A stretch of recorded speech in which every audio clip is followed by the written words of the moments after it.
Hi, everyone. Welcome and thank you for joining us today for the first in-person meeting of the Board of Environmental Safety. Yes, thank you. So my name is Jennifer Swan, and I'm a public participation specialist with the Department of Toxic Substances Control. I will be assisting and facilitating today's meeting. This meeting is being recorded, and so by continuing your participation, it's an acknowledgement of being recorded. Today is May 19th, 2022 at 10:01, and I'm calling this meeting to order. Thank you, Jessica. My name is Jeannie Rizzo. I'm the chair of the Board of Environmental Safety. And Jessica, will you call the roll? I sure will. Jeannie Rizzo? Present. Krishma Bhatia? Here. Georgette Gomez? Present. Alexis Strauss-Hacker? Present. Lizette Ruiz? Present. 5 of 5 board members are present and a quorum is established. Slide 2, please. Thank you so much. So today's meeting is being broadcast in English and Spanish. Please select the webcast for the language that you would like to join. We also have English and Spanish call-in lines for remote participation. So if you would like to participate by phone, the numbers are available on your screen. For folks joining in person, we have an interpreter station in the back left corner of the room. And if you would prefer to hear this meeting in Spanish, please make your way to the interpreter station. I will now have one of my interpreters come on the English microphone to give these instructions in Spanish of how to get to the interpreter booth. Esta reunión se celebrará y se transmitirá en inglés y en español. Por favor, si tienen cualquier pregunta, pueden ir a consultar con los intérpretes que se encuentran en la parte izquierda de la sala, en la parte posterior. Muchas gracias. Thank you so much to Samuel, and thank you so much for Ileana for being our interpreters today. So, next slide, please. Thank you. So please look around you and identify the nearest 2 exits to where you are located. In the event of a fire alarm, we are required to evacuate the room. So please take your valuables with you and do not use the elevator. While staff will endeavor to assist you to the nearest exit, you should know where to find the nearest exit door, and they are located on the ceilings around the room. So drinking fountains and restrooms are outside the doors and to the left past the glass sculptures, and then you will see them on your right as you head through the hallway. All right, so meeting materials are available in English and Spanish on the BES website at bes.dtsc.ca.gov, as well as we have physical copies at the table that you checked in on. Next slide, please.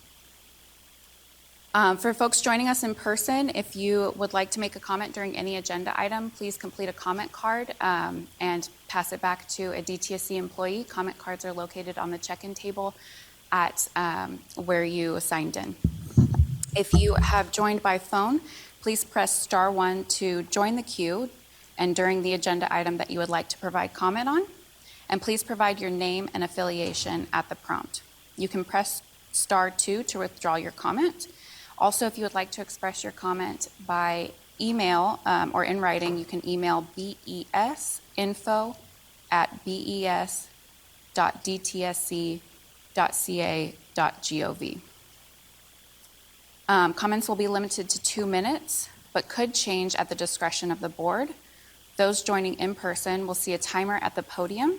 For those joining by phone, we will let you know when there are 30 seconds remaining and when time expires. The time allotted will be doubled for participants expressing their comments in Spanish. So that concludes the logistics for this afternoon, for today's meeting. So we will now jump into agenda item 2, public comment for items not on the agenda. Okay, so I will check in with our call-in operator to see if there are any comments for this agenda item. If there are any public members who would like to comment that have joined us today, you can fill out a comment card and pass it back to a DTSC staff person. And Rebecca, this is the operator. You currently have an open line. Okay, so I should speak? Yes, ma'am. Can you please state your name and affiliation for the record? Absolutely. Good morning, everybody. My name is Rebecca Overmeyer Velasquez, and I am with I am the coordinator of the Clean Air Coalition of North Whittier and Avocado Heights. I'm not sure how much time I have to speak. Is this a 3-minute duration? Yes, 3 minutes is fine. Okay. So I'm here, first of all, this is the first time I've attended, this is virtually, but attended this new Board of Environmental Safety. And I want to welcome you to DTSC. I'm glad that you are all on the job and that you are working to provide oversight of an agency that has had a lot of problems over the years. We in our community in Southeast LA County have been working very closely with DTSC over many years on the issue and facility that you may all know, which is called Cometco, now called Ecobat. It's the last remaining secondary lead smelter west of the Rockies, west of the Mississippi River, since Exide was forced to close. Cometco has a very, very shady past and current operating protocols that are consistently defying and blowing past all kinds of regulations. And in fact, DTSC, you should know this, on behalf the state AG on behalf of DTSC sued Cometco in 2018 for 29 violations of environmental laws and regulations. So, and that case is pending. They're working on a settlement, but it's been an ongoing problem. And that's just the tip of a very bad iceberg of violations of regulatory laws for many, many years. Just 2 years ago, SCAQMD fined Cometco $600,000 for emissions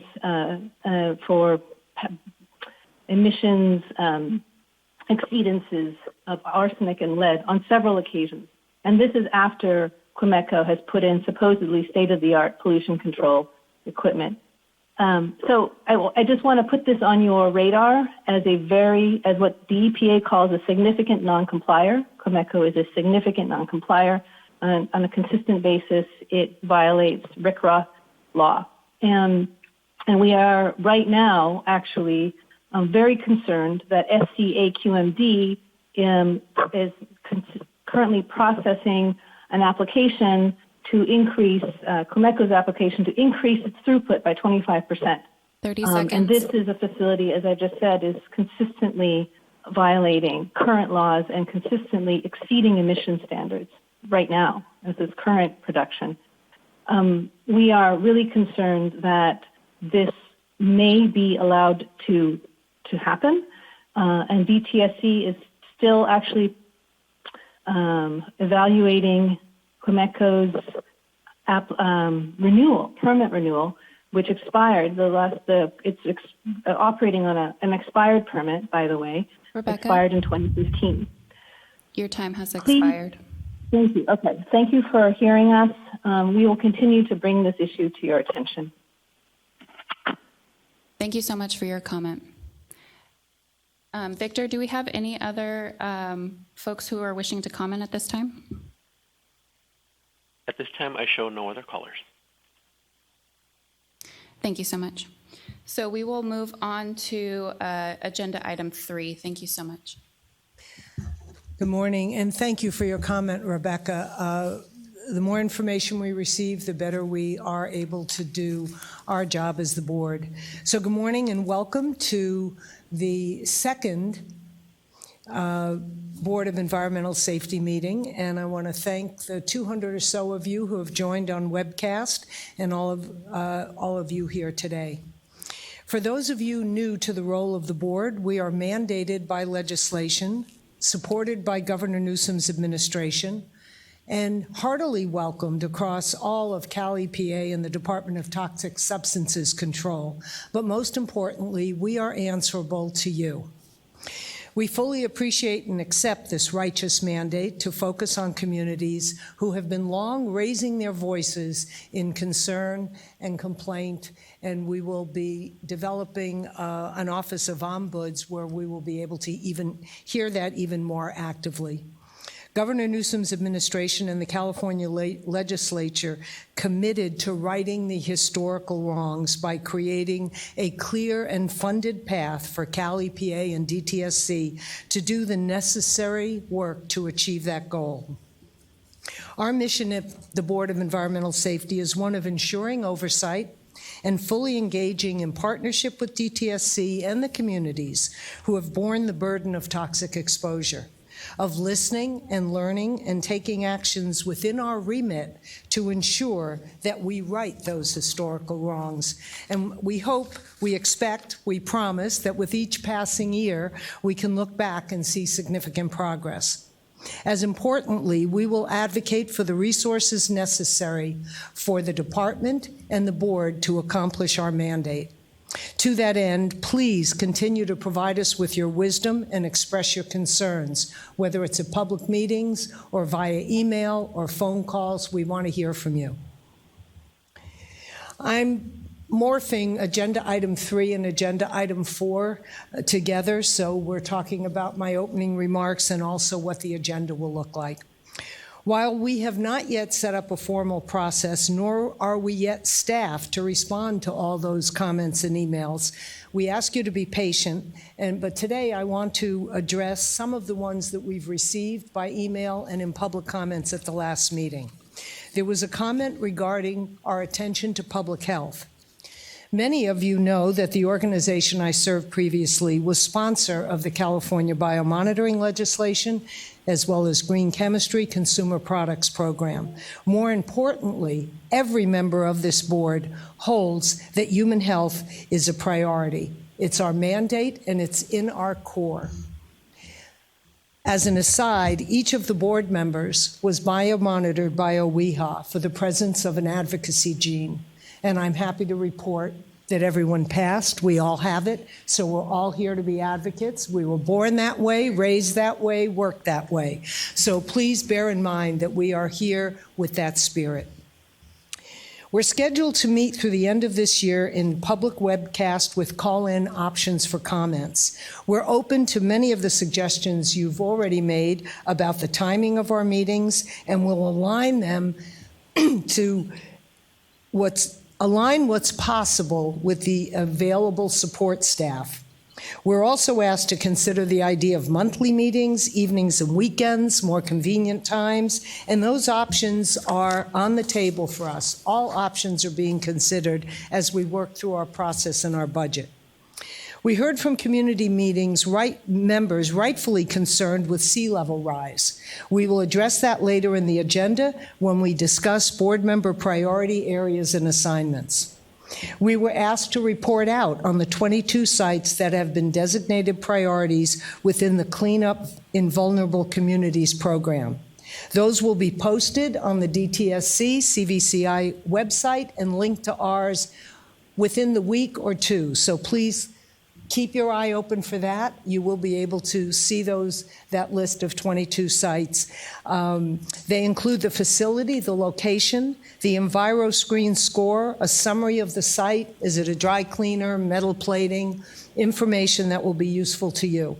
For those not familiar with the scoring process, Cal EnviroScreen is a mapping tool that's available to all of us. You can go on Cal EnviroScreen and look up your own tract. It's a tool that helps identify California communities that are most affected by many of the sources of pollution and where people are often especially vulnerable to pollution's effects. It further uses environmental, health, socioeconomic information to produce scores for every census tract in the state. The mapping allows for comparisons and decision-making in terms of the highest burden. So it's a very important tool for consideration when those sites were selected, and you'll hear more about that from DTSC. In response to the suggestion of utilizing resources outside of the permit appeal process, that we will review. And as you all know from the last meeting, the first permit appeal was submitted to us regarding Cometco. And we're exploring all options. But there's a section in today's agenda that I hope you'll participate in where we talk about workshopping the permit appeal process in August. If there are specific suggestions for us to consider at that meeting, please elaborate on them, participate, come to the meeting, send us emails. We want to hear so that we can explore that. We will have Dtsc permitting staff with us at that meeting, and we will be openly workshopping a segment of that meeting to hear and discuss. In response to the comment about performance metrics and benchmarks, we fully intend to integrate the EJ advisory and performance metrics into that assessment. The board and staff will welcome more input as the process proceeds. Members Bhatia, Gomez, and Ruiz, with our new EO that you will meet in just a moment, will accept the responsibility of seeing to it that we incorporate EJ into any metrics assessment. Community tours. As you know, anytime more than 2 board members attend or participate in anything, it's called a meeting. It is a meeting, and subject to Bagley-Keene rules. So we're trying now to arrange at least 2 members, our EO, and possibly other staff to visit sites in the geographical area that meetings will take place in the future, meeting with NGOs and community members, and then reporting back out at a public meeting. You'll hear more about that when we discuss upcoming meeting in July. Other issues that have been raised include our ability to provide stipends to community groups. We have not yet explored that capacity or the budget for it or our remit to do that, but it is on our list of tasks to accomplish. We know there's great concern and community engagement in the Santa Susana Field Laboratory site remediation. You will hear about the recent achievements by Dtsc and Cal EPA from Dr. Meredith Williams regarding the recent announcement about remediation agreement that demonstrates the Cal EPA and Dtsc's commitment on taking on what for decades has been an intractable toxic trespass. Dr. Williams will provide more information about that process, and the board will be monitoring that every step of the way. We know that it's been an horrific journey from post-World War II federal government enthralled with nuclear energy and experimentation to unmitigated contamination and the repeated contentious delays made all the worse by fires, battles over jurisdiction and responsibility, to now we have a settlement, and we'll hear more about that, and I do believe that it holds great promise. As with all projects of this magnitude, the devil will be in the details, and the devil has been hovering over this site for a really long time. So I'm optimistic, and I know the board and staff will be tracking and following this closely with all of you. At the last full board meeting on March 30th, we acknowledged that we have just been formed as a full board at the end of February. Our early priorities would be to hire the staff positions allocated to us in the budget and to fully onboard ourselves, which for those of you who currently work in state government, you know that that is a mighty task. With the support of current DTSC staff, we're in the throes of that process. So we do ask for your continued patience as we prioritize our work going forward. Our agenda today will cover the steps that we have taken so far. As Jessica has explained and will repeat, there are several opportunities throughout today's meeting for comments. We want to hear from you, and we are bound by one guiding principle: to listen deeply and formulate our priorities and actions based on community concerns, best available science and technologies, resources available, and achievable timelines. And thus, your trust and involvement in generating meaningful solutions is critical to us. I draw your attention to the key issues we will address today. Materials are posted on the website for your review, and copies are available at the back of the room for all of those in attendance, as well as translated into Spanish for our Spanish-speaking participants. In addition to the standard review of minutes and actions from the last meeting and an update on our hiring process, we will cover amendments to the operational guidelines based on board and community input from the last meeting. We will review the statutory requirements summary document with clarifications provided by our attorney, Greg Lyle. Discussion of permit appeals timeline and a process for the board to establish rules by which we will conduct permit appeal reviews. Reports from each board member on their priority areas and some new assignments. Review of the meetings calendar and locations for the rest of 2022 so you can plan your vacations around our board meetings. The board met in person for a brief session on May 3rd. We accepted public comments, of which there was one welcoming us. That was delightful. Thank you for the welcome. We then, as was intended, went into a closed session for interviews with finalist candidates for the position of executive officers, with a quorum of 4 board members present: Rizzo, Bhatia, Hacker, and Ruiz. Our attorney, Greg Lyle, and HR admin, Aaron Robertson, were also present during the interviews. We're grateful for all those who applied, expressing deep interest in the work of the board, and we hope your interest will translate into future connections for all of us. A vote was taken, and it was unanimous to appoint Ms. Swathi Sharma to that position. The formal announcement was made just this past Monday, and Ms. Sharma's bio is up on our website. Swathi Sharma brings unique and exciting and exacting skills and experience to the position of executive officer. She is here on literally day 2 of her tenure, with 15 years experience, most recently as research and policy director at the California Nail Salon Collaborative, and previously manager of San Francisco's Commercial Toxics Reduction and Green Business Program. She has long focused on California's underrepresented communities. Her expertise in environmental health, toxicology, hazardous waste, public health, and environmental policies will serve us well.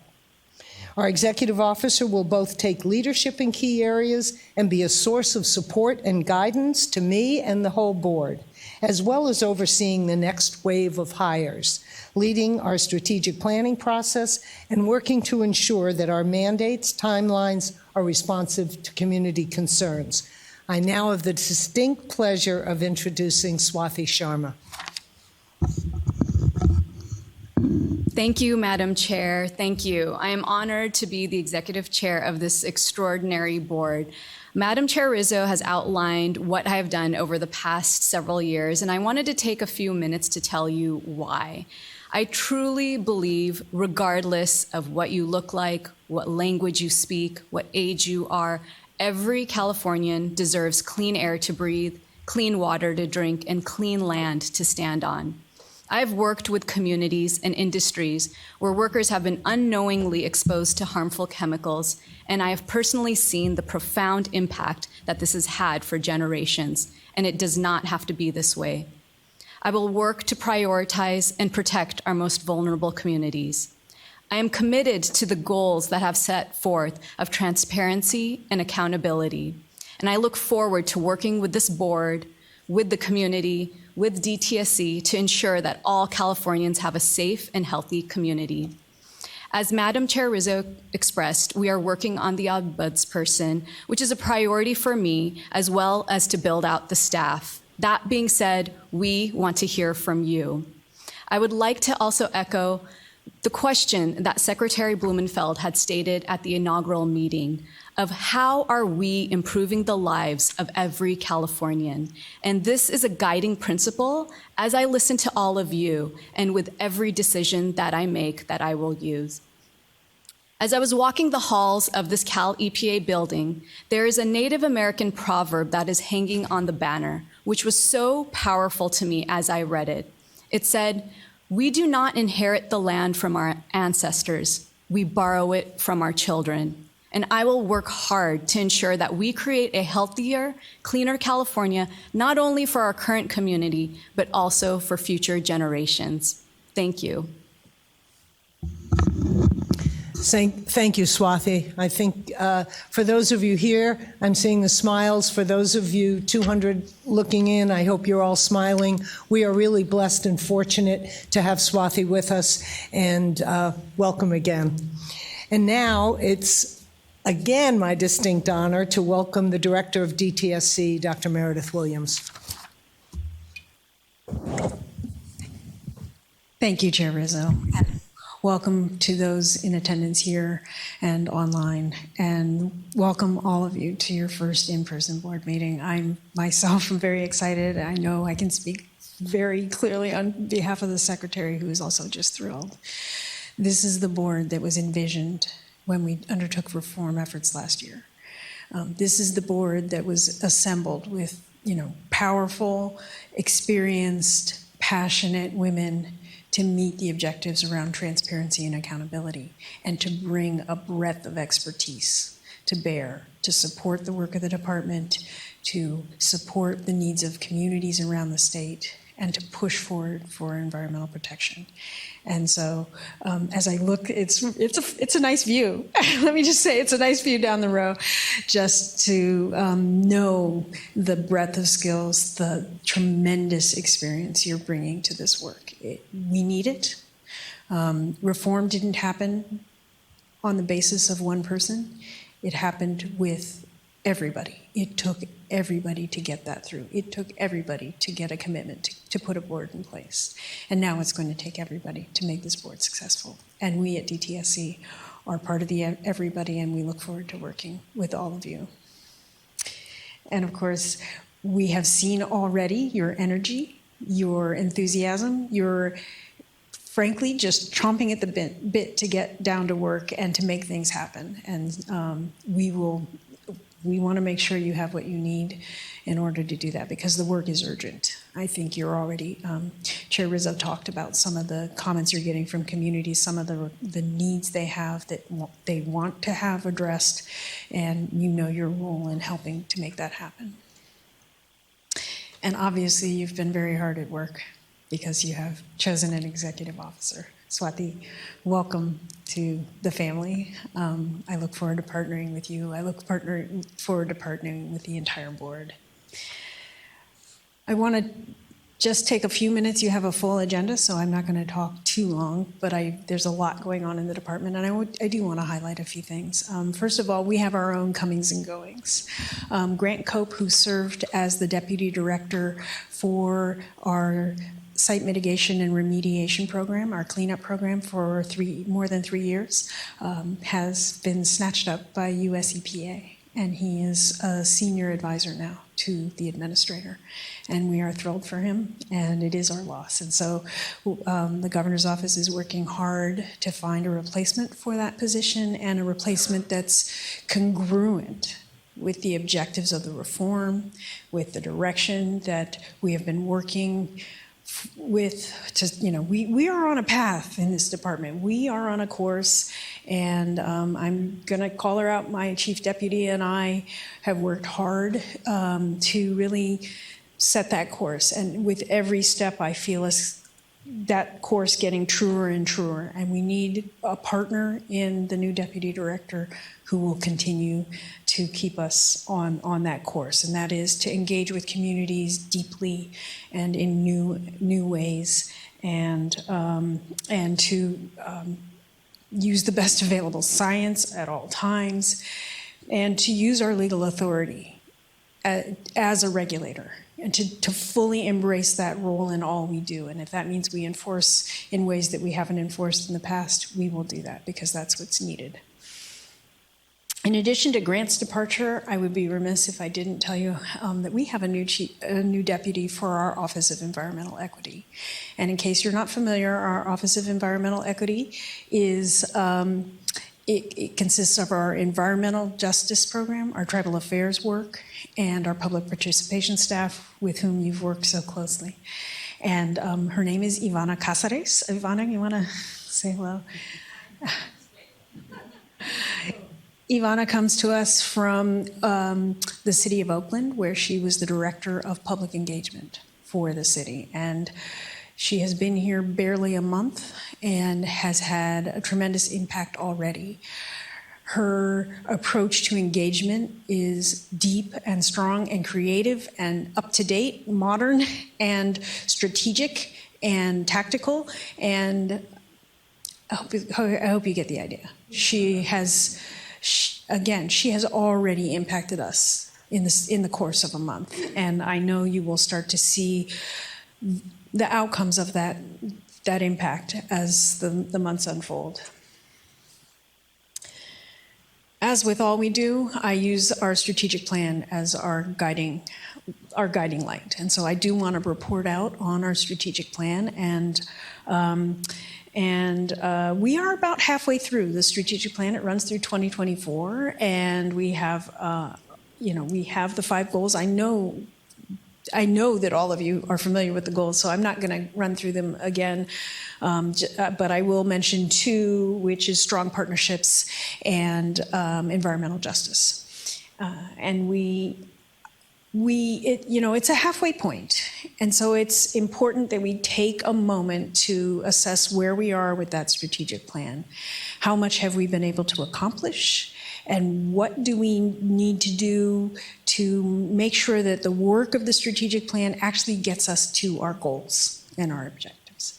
And so with that, we are very close to completing a refresh on our strategic plan. And what we've done is we've gone through, looked at what actions that we outlined have been completed. And I'm pleased to say that 48 of our prioritized actions are completed in their entirety. And then there's another 10 that are completed, but they're ongoing.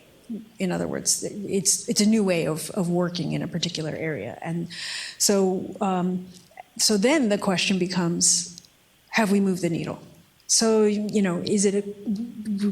we're not about checking off the list and being able to say we completed 60 actions. We're about, does that get us closer to our goal? And that's what the refresh is about. It's about assessing that,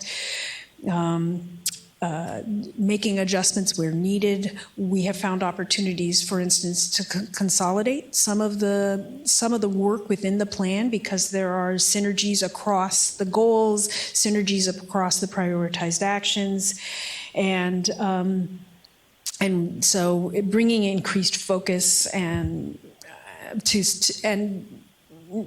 making sure that that we're doing things in a way where we're not we're not having duplicate efforts. We're making the most of the work that we're doing. So very pleased for that, and perhaps next time around we can report out on the refresh. We'll see how that goes. In the meantime, I would like to take a minute to talk about our key performance indicators. For those of you online, the key performance indicators are available on our website. Unfortunately, I can't quite read the URL right now, but we will make sure to post that on the Board of Environmental Safety webpage so that you have that. Access to those key performance indicators, or KPIs. Those KPIs are updated on a quarterly basis, and so I'd like to take a minute to report out on the third quarter's performance.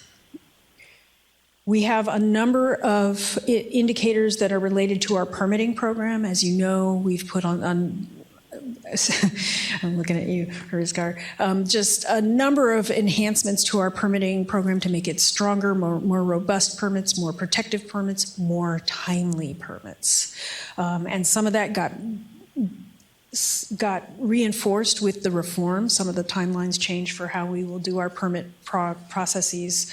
So I'm not going to go through all of these in great detail, but just to talk about the first row, the reminder letters, the permit holder meetings, and the technical reviews, all of those are intended to get ahead of the permit, to make sure that the reminder letter, the permittee understands what the expectations are well in advance of their permit. So at least a year ahead of time, we've sent a letter to them to begin an engagement about what their permit must do and what the process looks like. And then we want to meet with them and discuss what they see as required, and that has to be done within 3 months of the reminder letter. Based on the expiring permits on the horizon, we've had those meetings as expected. And then our goal is to be able to complete the 90% of the technical reviews within 13 months of what we call administratively complete application. And for this year, we expect to do 7 of those. We have completed 2 of the 7 technical reviews. And ultimately, all of this work must involve getting to a permit decision. And we have made permit decisions on 12 of the potential permit decisions that were forecast in this fiscal year. So I think that's, and then also then we start to look at other metrics, cost estimate reviews, again, part of the permit process. But I do want to talk about the inspection reports. We have a metric of, we're working to get 90% of our reports complete within the first, and you're good, within the 30 days of an inspection.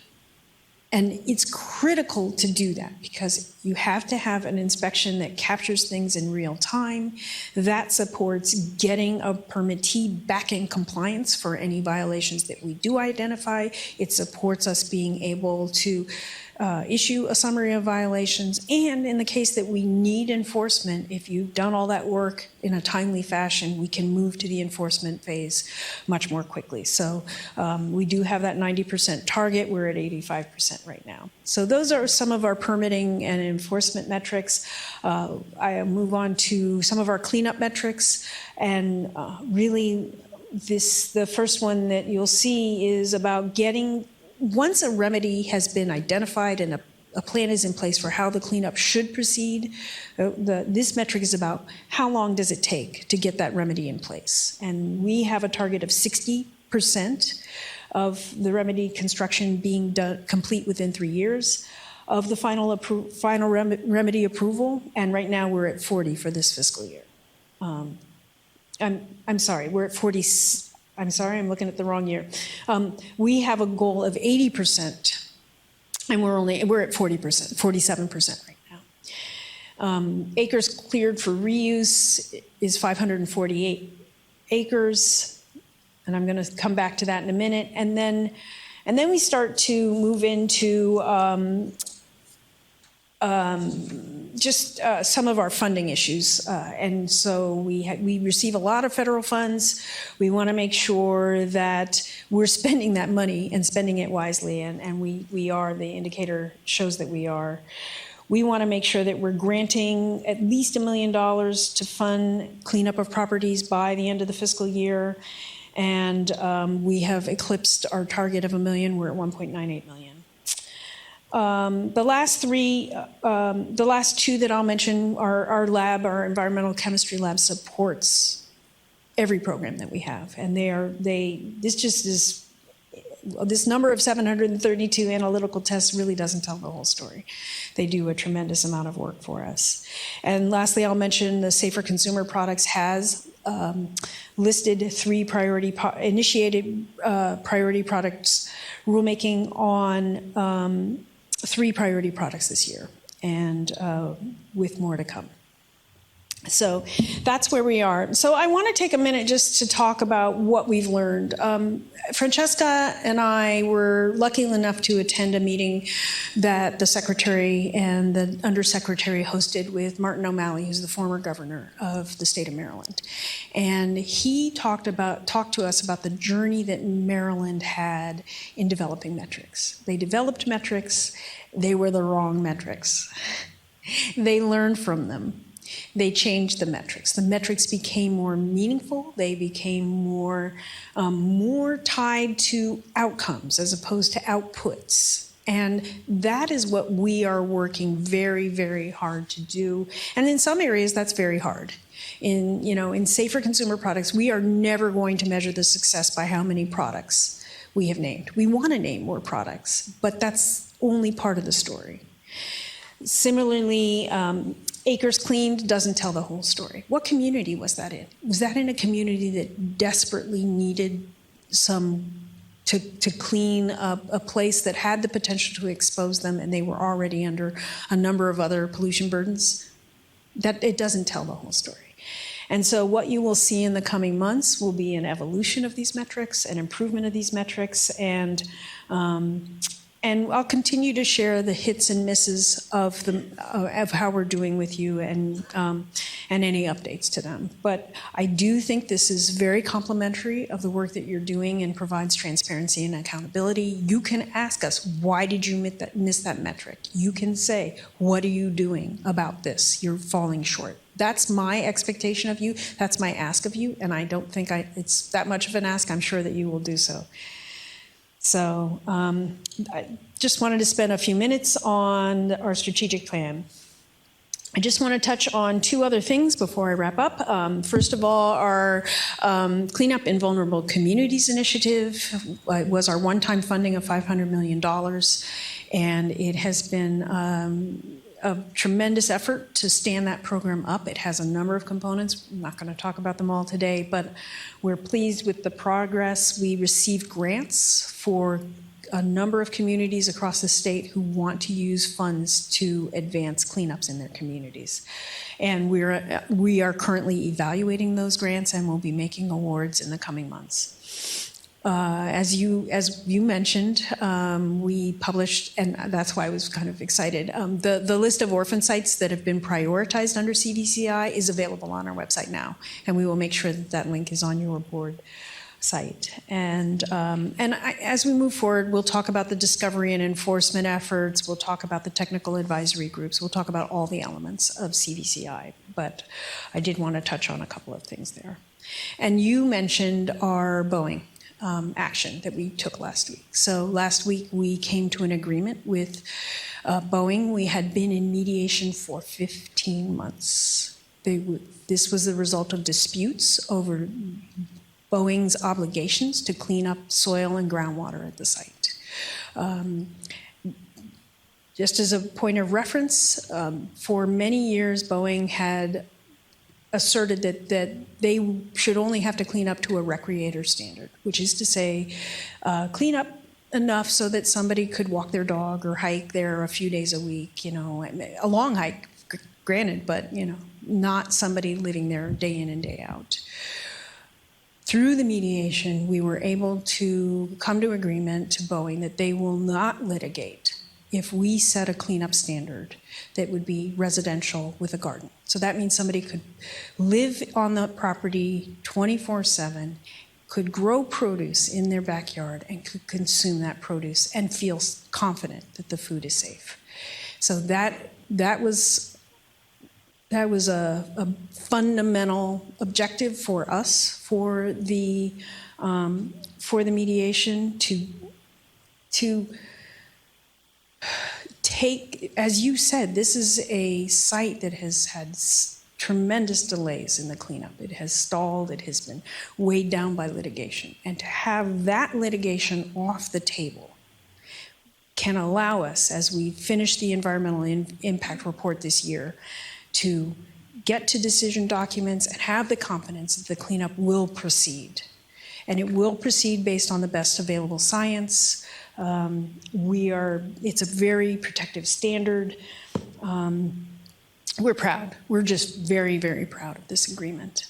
We will talk to the community on June 2nd. There's a public meeting, again, to provide some transparency, and we'll continue to report out to you about any outcomes and progress, not just on the Boeing work, but the work of the other responsible parties, that is the Department of Energy and NASA.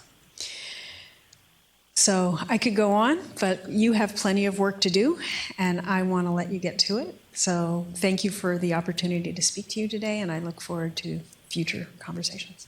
Thank you, Meredith. It's amazing to actually be here all together in person with all of you. And for some of us, it's our first time meeting each other in person and to all be together with you. So thank you for that. And it gives us another list of things to pay attention to. And I thank you for that, as always. And I do want to say that the access and support that you've provided and that Francesca has provided and the rest of the team, it's been a 24/7 availability. So for those of you who've asked, what's it like? I will tell you, they're a text, an email, a phone call, a request away from responsiveness. So thank you for that. Madam Chair, Yes. we had one of our participants that is joining by phone that tried to get in queue to provide public comment. I'm wondering if you would like to recognize that person. Absolutely. Thank you. Victor, whenever the caller is ready, if you could please allow them the opportunity to speak. Absolutely. Duncan McKee, your line is open. Thank you, Victor. This is Duncan McKee. I'm a resident of Avocado Heights. I've been involved, I'm second generation battling the Cometco facility, and we're hoping to get it on the radar. We're so thankful for this board. We're very hopeful and thankful, double thankful. And this is really a great opportunity, I think, to start thinking about relocating this facility and not only getting their mess cleaned up in our community so it's no longer poses a danger, but we need to think about them not continuing to pollute our community. And this facility needs to be decommissioned, and probably several new facilities be open to deal with the hazardous waste disposal from the lead acid batteries and the arsenic and the lead and the cadmium and the chromium and everything else that goes along with it. So with that being said, I know you're very busy and I don't want to take up too much of your time. We need to start thinking about what we're going to do with the Cometco facility, and Rizgar is very familiar with it. He's been working on it for a long time, and I'm hoping that something can really be done to put a stop to this and not even think about expanding their request for an increase in throughput by the South Coast Air Quality Management. They have not even met permit conditions from their 2005 permit that should have never been issued. It was issued only thinking that it could bring them into better compliance. And a lot of those conditions have still not been met to this day. And DTSC, we are hoping, will not grant the renewal of their permit that's been expired since 2015, and that something can be done to get this big polluter out of our community. Thank you so much for the opportunity to participate, and thank you for all the good work that you're doing. Thank you, Duncan. I think it's obvious from your comment how much work we have to do around this. We won't be commenting publicly on the, we'll be holding a hearing on the permit appeals review, which we talked about at the last meeting, and we'll be talking later in the agenda about how we plan on approaching that. But we have a lot of work to do to understand these facilities and understand DTSC's work with them and our role. So people like you who have the long history are really valuable to us. So keep all the comments coming. Thank you. Thank you so much for your hard work. Thank you. Now we're going to look at the minutes, the 14 pages of fabulous minutes from our last meeting, which the board, I'm sure, has been reading completely and is prepared to move to accept. It's up to the board to make a motion and for us to make any amendments or corrections in the minutes from the March 30th meeting. Do I have a motion from the board? I so move. Second? I second. Is there any discussion on the part of the board about the minutes? Jessica, will you call the roll, please? Yes, and just for the record, I would like to note that Alexis Strauss-Hacker provided the motion and Sushma Bhatia seconded. For the roll call, Jeannie Rizzo? Approved. Sushma Bhatia? Approved. Georgette Gomez? Approve. Alexis Strauss-Hacker? Approve. Lizette Ruiz? Approve. The motion passes unanimously. Thank you. The next agenda item is an easier read for all of you. They're basically the key takeaways from that meeting, and Alexis Strauss-Hacker will review those for discussion. These are the things that we pulled from the last meeting that were the key issues that we needed to address going forward, and I think you all have a copy of that issue memorandum as well. Thank you, Madam Chair. Whoops. And good morning, everyone. Thank you. I'm just going through our takeaways. I will summarize the several items that were our key takeaways from our March 30th meeting. We discussed one of our statutory mandates, the hazardous waste permit appeal process. As you know, the board will be undertaking not only a discussion in today's meeting, but the mandate to develop permit appeal procedures so that we can carry out our mandate. We are going to be spending a lot more time and welcoming community input. And when we get to that item on the agenda, you'll hear a little bit more. There are a number of items on the record for you to look at. At our last meeting, we took the operational guidelines and adopted them. And today on the agenda, we will propose some language to amend those. And as meetings go forward and as we learn from our regular BES board meetings, we may choose to amend those in the future based on our experience and on input from the public. We have taken upon ourselves as board members to have a particular sideline, perhaps, in liaising with other Cal EPA boards, departments, and offices, as well as the Department of Defense. We're going to discuss and affirm that again in today's agenda and continue to adjust that as need be. But we want to fulfill our mandate of looking at ways that we can cooperate across the key departments to make us effective and to help our teammates in state and federal government be effective by knowing what we are doing as well.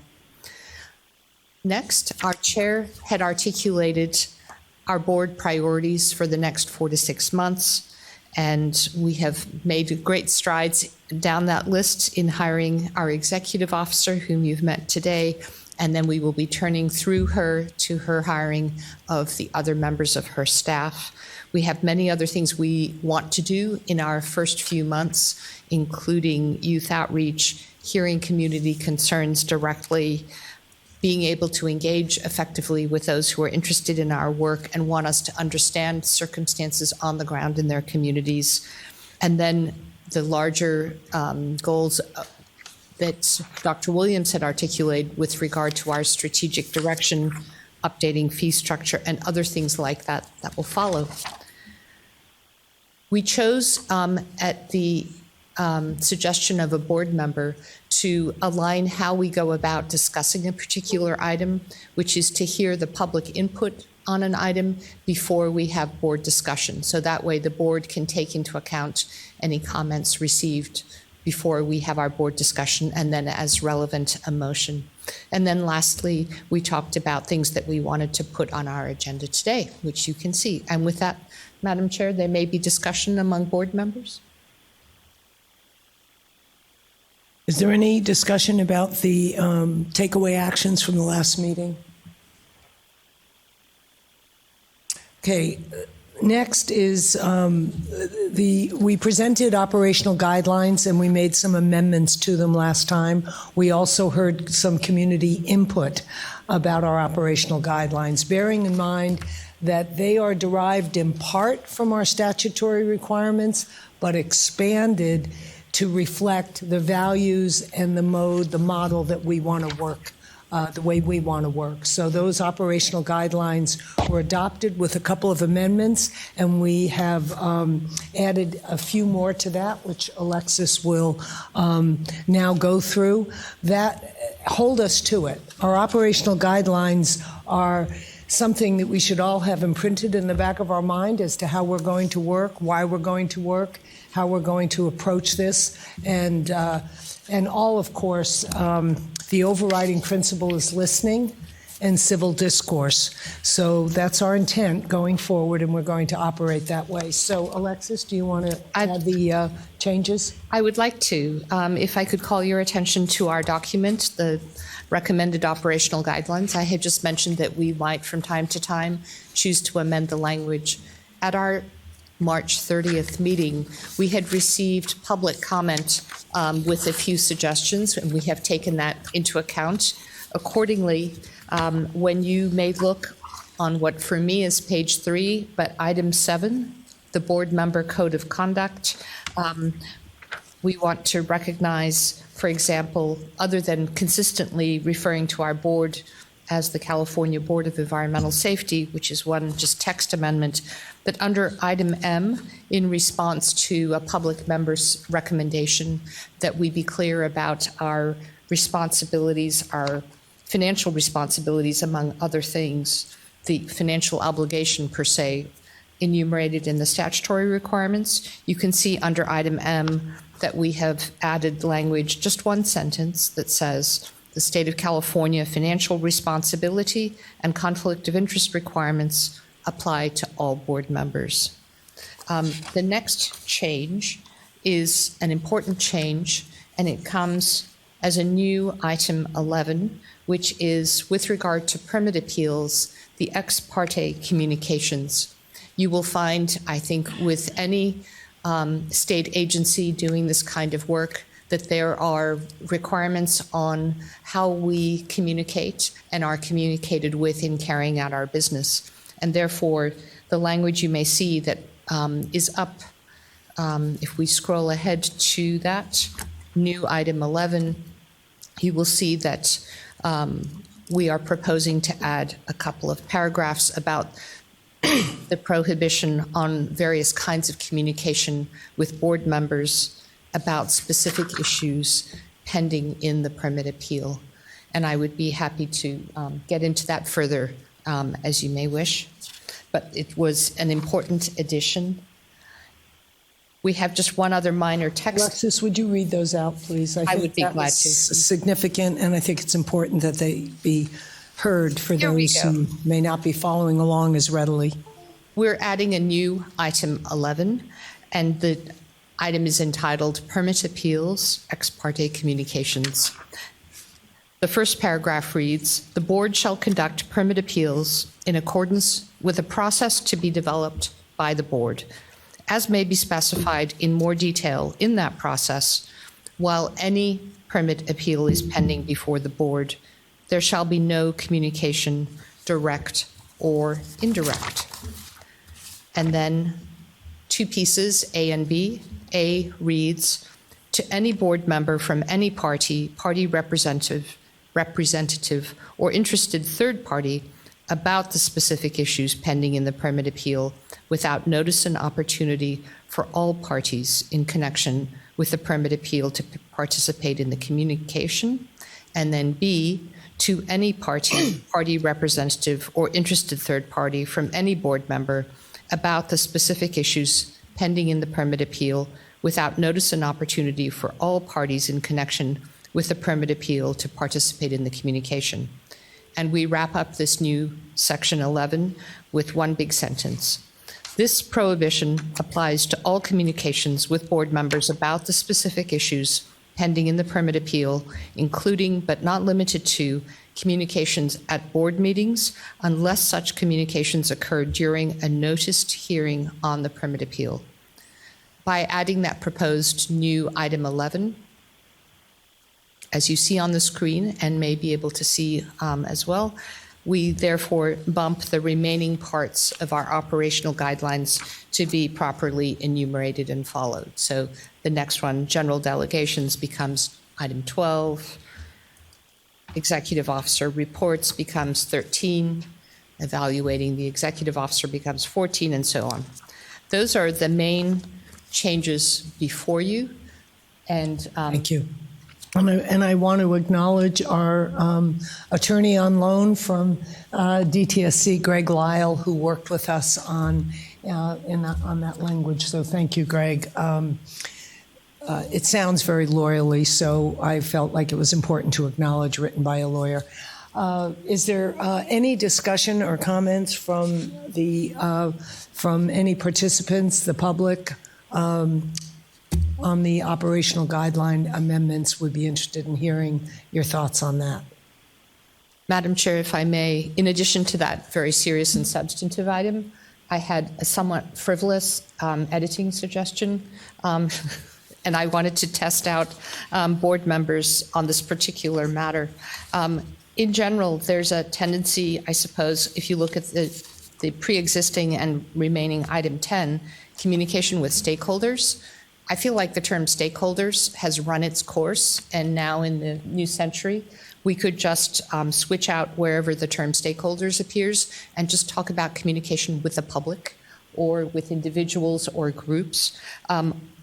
It was not appropriate for me to make those text changes without bringing it back to us for discussion. So I'd be interested in the board members' views on just that particular kind of word substitution. So we'll hear from any public comments, and then we'll have board discussion.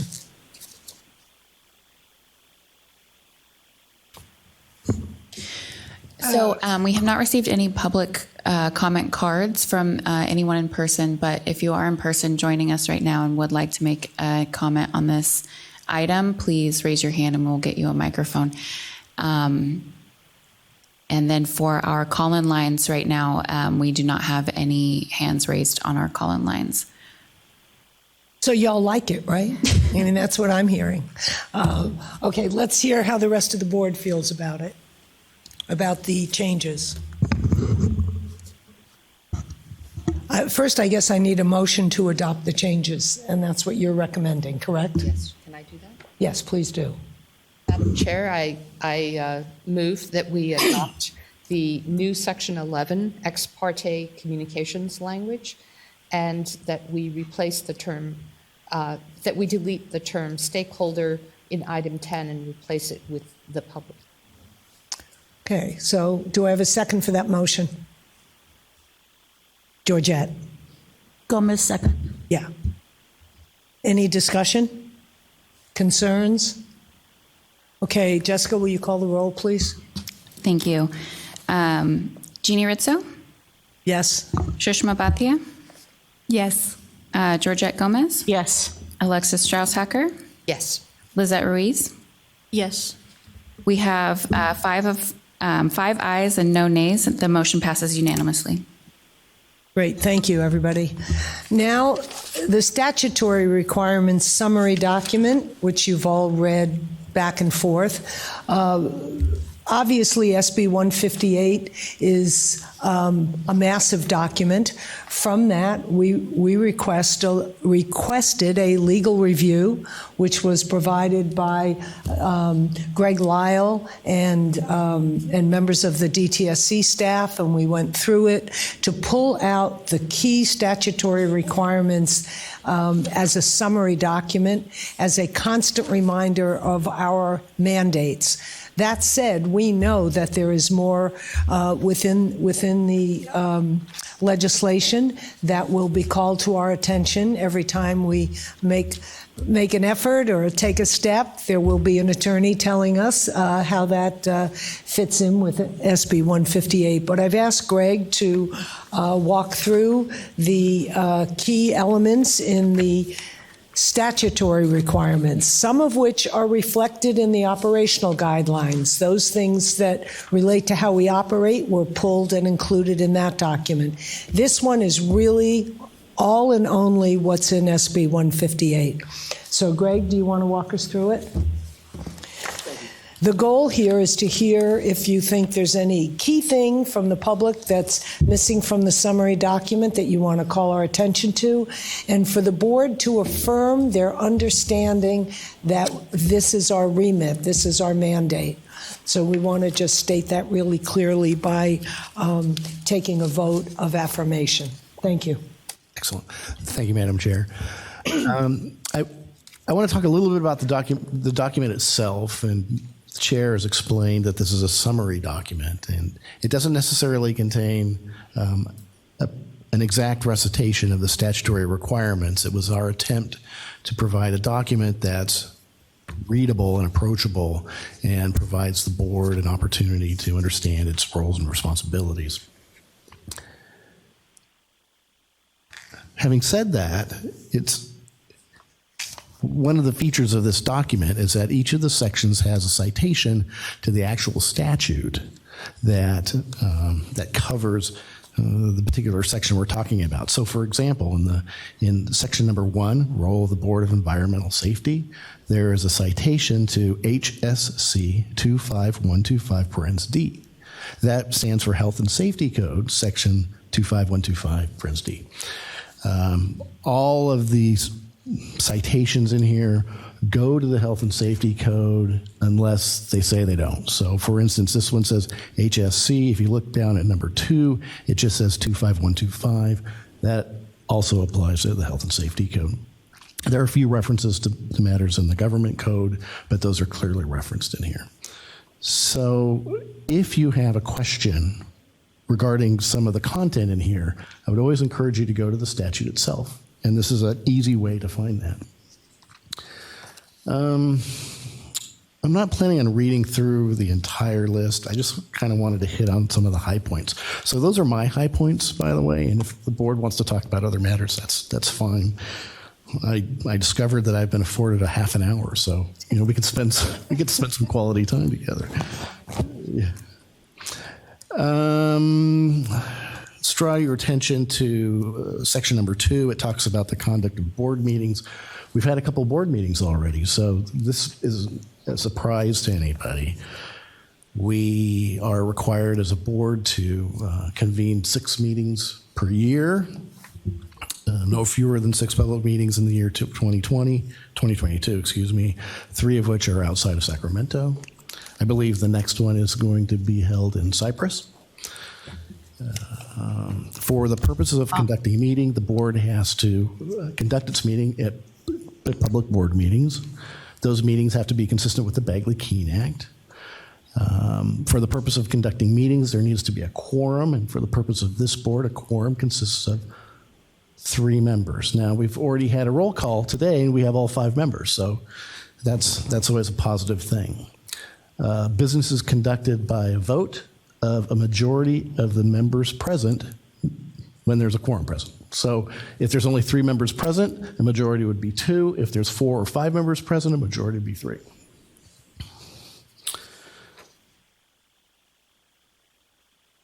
Section number 3 talks about board members. You all know that probably as well as I do, but we have 3 members that are appointed by the governor, 1 appointed by Senate rules, 1 appointed by the Speaker of the Assembly. Board members are appointed for terms of 4 years. However, we have a staggered appointment. So 2 of the members, 1 of the governor's appointees and 1 of the speaker's appointees are initially given a 2-year term, and then after that it'll be 4 years. So every 2 years there'll be either 2 or 4 new members on the board. 2 or 3 new members on the board. Section 4 talks about board member code of conduct, and those rules are pretty much spelled out in the operational guidelines. So we don't really need to go over those. Number 5. So number 5 says that the board members can participate in conferences and other events on matters within its subject matter jurisdiction. I would remind you that the Bagley-Keene Act is something that is always going to be present with you. Even after you leave these doors and go to other people's meetings, the Bagley-Keene Act still applies to you. So if there are 2 or more people at one of these events, you need to be very cognizant of the Bagley-Keene ramifications. You also need to think about Form 700 issues in the event that you're being provided lodging or travel or any of those matters. So your obligations as a board member aren't just limited to this board space. And it's really important to remember, because now that you're a board member, you're always a board member, and you need to be thinking in terms of Bagley-Keene thinking in terms of Form 700 obligations.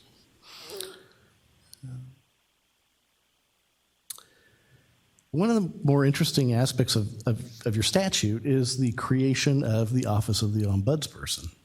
And that's discussed in item number 7. My understanding is that there is an active recruitment going on right now for that role. The statute defines some of the duties, which are to receive complaints and suggestions from the public, to evaluate those complaints, to report on findings both to the director and to the board, and to also provide assistance to the public when necessary. I think that's fascinating. I think it's going to be a very useful tool for the board. Now, one of the powers of the board is to promulgate regulations. And I know we're going to discuss that a little bit later in the meeting, but that's a very significant task, because when we talk about rulemakings, we're really talking about promulgating regulations. And once they're finalized, once they're approved by the Office of Administrative Law, they have the effect of law. And you can hold parties accountable to those regulations. So it's a very serious undertaking. We've been afforded the ability to pass our regulations pursuant to what they call an emergency rulemaking authority. And that is essentially an expedited way to pass regulations. And it should cut the time to pass those regulations probably in about half. So that's actually a significant benefit to the board, because it really does expedite that. And remember, the thing about the regulations is once the board is up and operational, once you have a full staff, and you decide that maybe we need to change our operations or how we've passed, our past regulations, they're still subject to change. You can change them as a board. That is your prerogative as a board. And since you have an emergency rulemaking authority, that can be helpful. Let's see, Section 9 talks about talks about reports to the legislature. 10 talks about a report to Cal EPA. Section 11 talks about something that's very relevant today, and that's about the board's ability to hear permit appeals. That's one of the things that will be front and center for our rulemaking, or the procedures as it relates to those permit appeals. In addition to the permit appeals, another one of the significant responsibilities of the board is to set fees to support DTSC activities.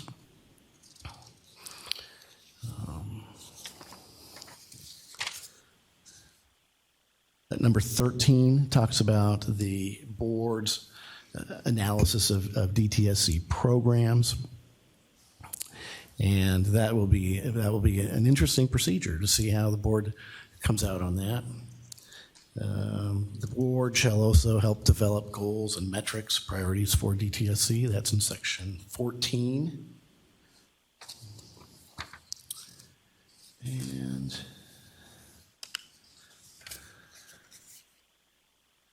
And number 16, I wanted to touch on because, I think it may be the most important provision because it deals, of course, with attorneys, and maybe one of them is one. The board has an attorney that is scheduled to have an attorney. It's my understanding that recruitment is also underway. But in the event that there is some litigation, some civil litigation in which the board is a party, it's required to utilize the services of the Attorney General's office, in which case the board's attorney will coordinate and work with the Attorney General's office for that litigation.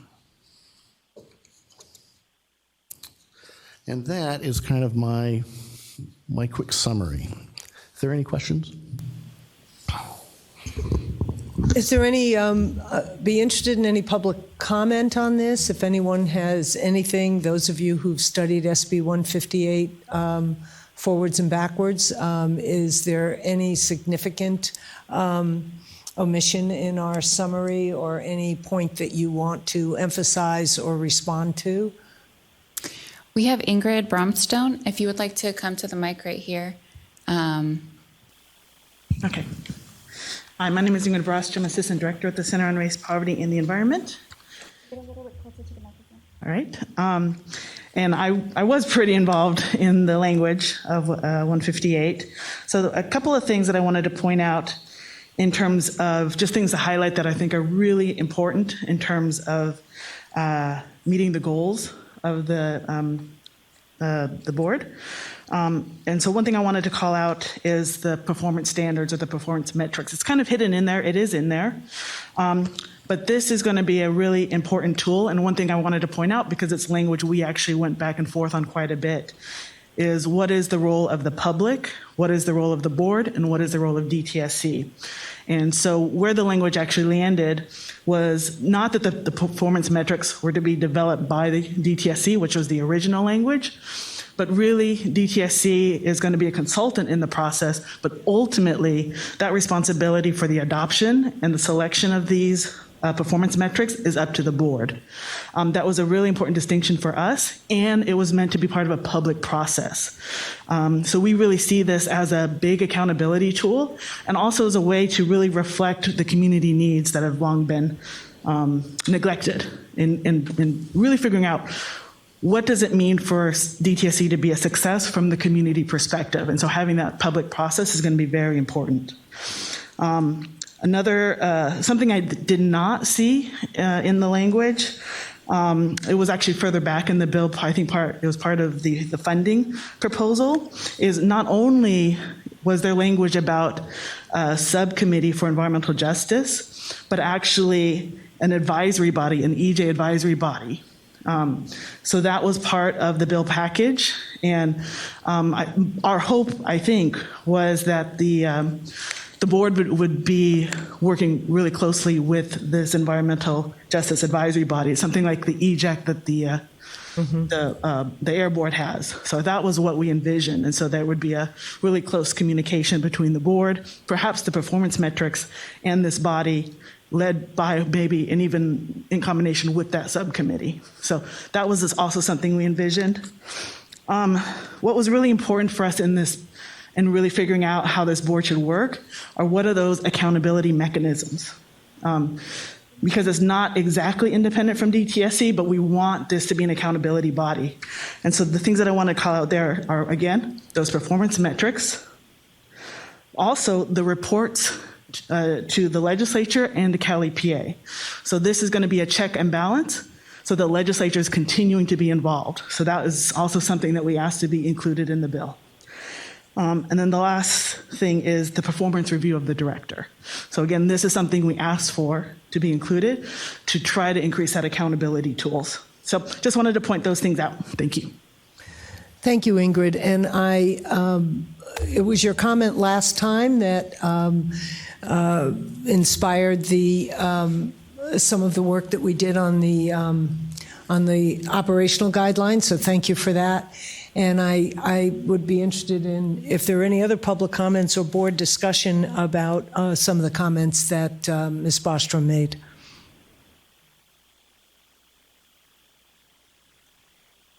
We have no callers queued up who would like to comment. If there's anyone in the audience who would like to comment, please raise your hand at this time and we'll get you a microphone.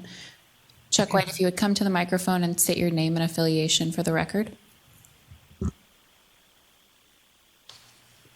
Thank you very much, Chuck White. I'm a senior advisor at the law firm of Manette, Phelps & Phillips here in Sacramento.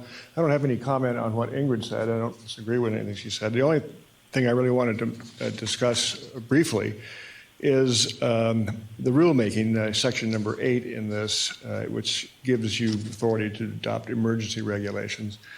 The only other similar kind of thing I've really been actively involved in is when the State Water Resources Control Board adopts their fee mechanisms every year, and it's usually adopted by the full board in, say, the December, January timeframe for the upcoming fiscal year. But prior to that, there is an extensive series of meetings with stakeholders, if you will, or members of the public to discuss things. And typically, well, for the last 10 years, nothing has gone before the board that had not been fully discussed during the advisory group. There might have been disagreements among the advisory group or public members with the advisory committee, but at least those are fully vetted before it goes to the full board. And then, of course, when it goes to the full board, there's opportunity to discuss that as well. So I would just consider, even though you could adopt emergency regulations without seeing the light of day, I would strongly urge you to not do so. I understand you're under the gun and you want to move quickly, and we certainly would support that, but just make sure you move with full openness and disclosure. Thank you. Thank you. And later on in the agenda, Mr. White, is the discussion of how we intend to proceed on the rulemaking for permit appeals, which includes a very open workshop meeting in August. So we'll get to that as we move on, but thank you for that. That's our full intent. We're not going to go sit in a cafe somewhere and write up the rules. We're definitely want to hear from public on that. So I want to thank both of the comments. I don't think any of them required any change. Ingrid, am I correct? You're emphasizing and elaborating, correct? Yeah.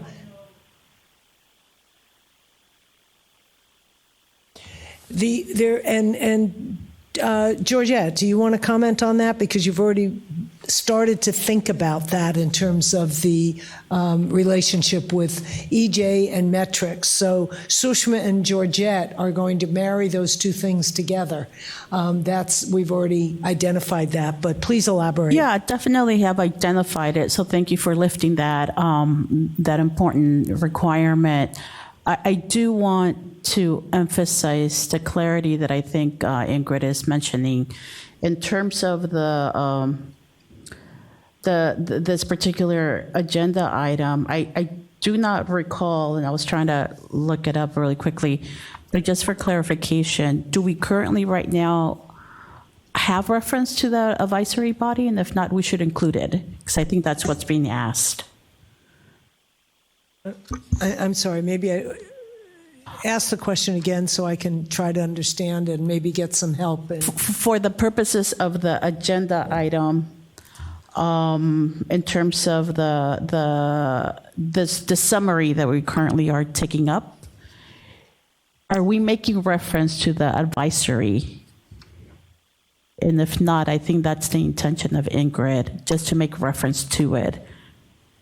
Make reference to an EJ advisory. Correct. Right, yes, and that I know that's our intention, and that's, yes, it is the intention that we are, but just for the purposes of the item itself, in terms of the summary that we're hearing from Gary, I don't remember seeing it. Madam Chair. So just Gary, yes, thank you. Okay. Yeah, that's provided for in section 6. Okay. Which talks about the board forming advisory committees. Right. Okay. Thank you, Gary. Yeah, that's all I wanted to know. So yes, it is true that our intention is to form the advisory and to work closely with us. Also want to acknowledge that our intention is to, as we're moving forward, we will be creating and facilitating the standards and creating the matrix that will be influencing how we operate. So that will be part of our process in which we're going to have future discussions. Right. If I could just clarify. So in the bill language, there's actually 2 sections. The first one, which is here captured by Ingrid, 6. really quickly, can you restate your name and affiliation for the record? Ingrid Brostrom, Center on Race, Poverty, and the Environment. So there is this advisory committee of its membership. So I took that to mean the membership of the board. And then there's a separate section in the bill that talks about an EJ advisory body. And our thinking was that there could be some board membership on that advisory committee, but number 6 itself talks about just committees of its membership. So I think that could be confusing. Thank you for that. Do you have any clarity on that, Greg? Thank you, Ingrid.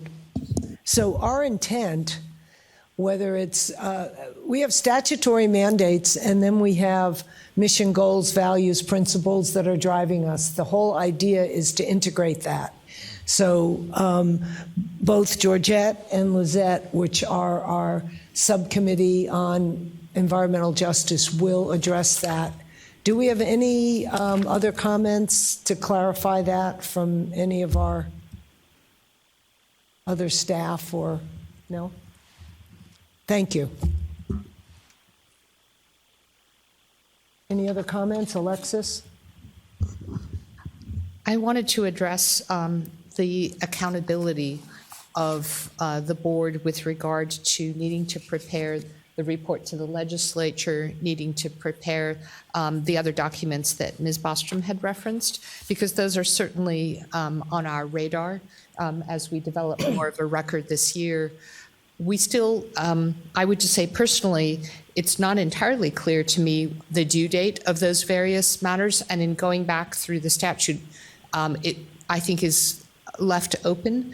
We just need to align with what makes sense, and if there's any particular DTSC for submittal to the legislature, for example, where it makes sense for the board to capture where we are at that time, we should just do it in a way that makes sense with DTSC. But I just wanted to point out, for benefit of those participating today, that the particular due dates of those reports is not yet Well, fixed. there's actually one just came across my desk yesterday. I haven't had a chance to tell you about it. August 3rd, I've been asked to report to the legislature, which is a year after the formal approval of the board. That said, this board was not formed in its entirety until the end of February. So we'll be reporting in August for work that is significantly fewer months than they anticipated in passing the legislation in August. So we have some work to do, and I think it'll be understandable to them that we won't have a full year's work. But August 3rd, if you're hanging out and you want to come to the legislature, you can see what we pulled together for that. But I just literally got requested to hold that date, so thank you. Can I have a motion on the part of the board to affirm our acceptance and understanding of these statutory requirements? So I move. Lizette Ruiz. Lizette moves. Do I have a second? Alexis Strauss. Alexis seconds. Any further discussion on the part of the board? Will you call the roll, Jessica, please? Thank you, Madam Chair. Jeannie Rizzo? Yes. Shushma Bhatia? Yes. Georgette Gomez? Yes. Alexis Strauss-Hacker? Yes. Lizette Ruiz? Yes. 5 of 5 in affirmation. The motion passes. Thank you. And it's still only 11:30. You're not hungry yet, right? Okay, good. But Francesca Negri, DTSC Deputy Director, and I will say, Francesca, as you know from the last meeting, has operated as our interim EO since I started on February 11th, and I know she's gleeful that Swathi is here now, but that doesn't mean we're going to stop depending on you for all kinds of things. So Francesca will give us an update on those items and areas that she and DTSC have been supporting us and proceeding with. So Francesca. All right, can you hear me? Yes. All right, okay. Good morning, Chair Rizzo and board members, and thank you for the opportunity to be here today. And Swathi, welcome, welcome, welcome. I look forward to doing whatever I can to support you in the success of this critical position. So can't wait to get started. I'm going to provide you with an overview of the governor's proposed budget for DTSC fiscal year 2022-23, as well as provide you with a status of the board's current budget and the hiring for the board positions. So, key takeaways from the governor's proposed budget include that it's indicative of this administration's continued focus on protecting communities and the environment, particularly those that carry a heavy environmental burden and are vulnerable to multiple sources of pollution. And the second key takeaway is that it builds on the reform efforts of the administration, the legislature, and members of the public last year to enact key governance and fiscal reforms that improve DTSC's transparency, accountability, and fiscal stability. So the governor's 2022-23 budget for DTSC proposes a total of $586 million for all funds and 1,405 authorized positions. It includes 25 requests for resources. We call those budget change proposals, or BCPs. That's the acronym, and I'll discuss a few of those in just a moment. But first, I want to talk about what went into the reform because it's tied to the budget change proposals. In support of the reform, we completed a workload analysis of our 3 core programs. And the data that we analyzed included staffing levels, available employee hours, and program deliverables, such as the total number of permits issued, cleanup sites completed, or facilities investigated. The analysis also identified areas where we had made significant improvements in business processes using tried and true methods like Lean Six Sigma and Kaizen approaches so that we could demonstrate we were maximizing the use of our current resources. And ultimately, it was determined out of the analysis that there was a significant misalignment between DTSC's responsibilities and our resources. In other words, we just lacked resources to fully deliver our mission. I want to say something about this workload analysis. It wasn't a comprehensive identification of all areas in which DTSC is underfunded, but through conversations with members of the public and the administration and the legislature, we identified key programmatic areas where that lack of funding was significantly impairing or impeding DTSC's ability to deliver its mission. So the reform effort included this workload analysis. It also included, the fiscal reform included restructuring DTSC's fees to more equitably distribute the cost of managing hazardous waste in the state of California, as well as to adhere to the polluter pays principle. The fee rates that were established in last year's budget provided for the first time sustainable revenue for DTSC's core programs, while supporting an increase in our service levels. The fees were reset to generate an additional $59 million in revenues to begin to pay for those increased service levels throughout California, and they were based on the workload analysis. Some key programs were implemented this year. I want to, even though I'm talking about fiscal year 22 budget, a couple of key initiatives that were funded this year include funding of the board, funding of a statewide hazardous waste management plan, which is underway, and funding of our violation scoring procedure. The additional revenue that will be generated from these fees is a down payment on better protections for all Californians and essential to support DTSC's critical programs. So for these resource requests, we're going to continue to build on our progress of increasing transparency and accountability. As Meredith indicated, we are expanding on our performance metrics related to our strategic plan, developing dashboards and metrics related that will track our progress on these initiatives, and we're very much looking forward to sharing those with you. So now I'm going to primarily focus on the BCPs that are in the governor's budget, but tied to the reform efforts, tied to the $59 million that I just referenced. I'll also discuss a few that were introduced in the spring and May revised process. So in total, the governor's budget includes 12 BCPs related to reform. First, we've proposed $12.9 million and 73 positions in our site mitigation and restoration or cleanup program to support the Cleanup in Vulnerable Communities initiative.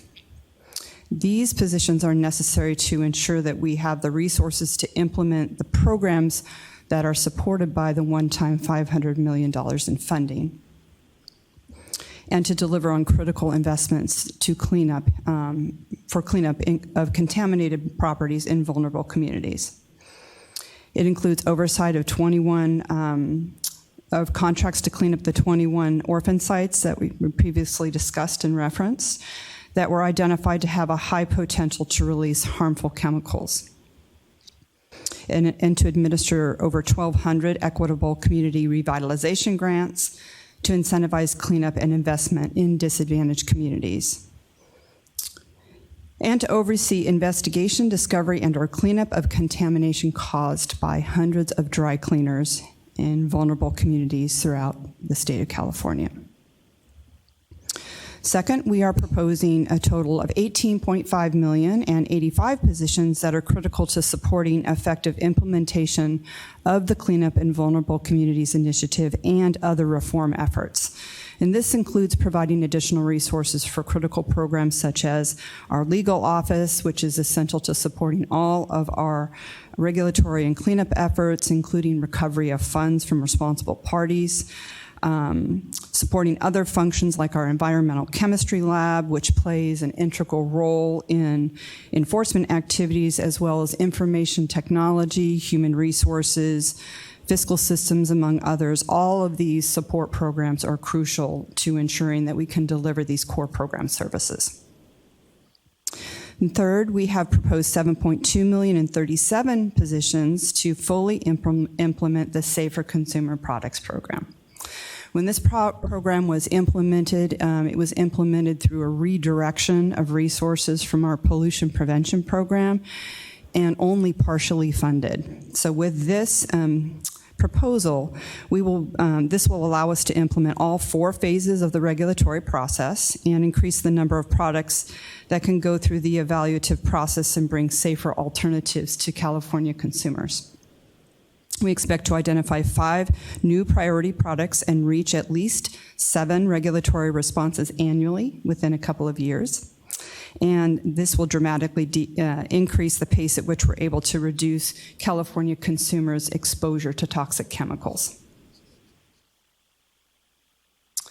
Fourth, we are proposing a number of changes to fortify our hazardous waste management program, which will strengthen our enforcement efforts, oversee the safe and effective management of hazardous wastes.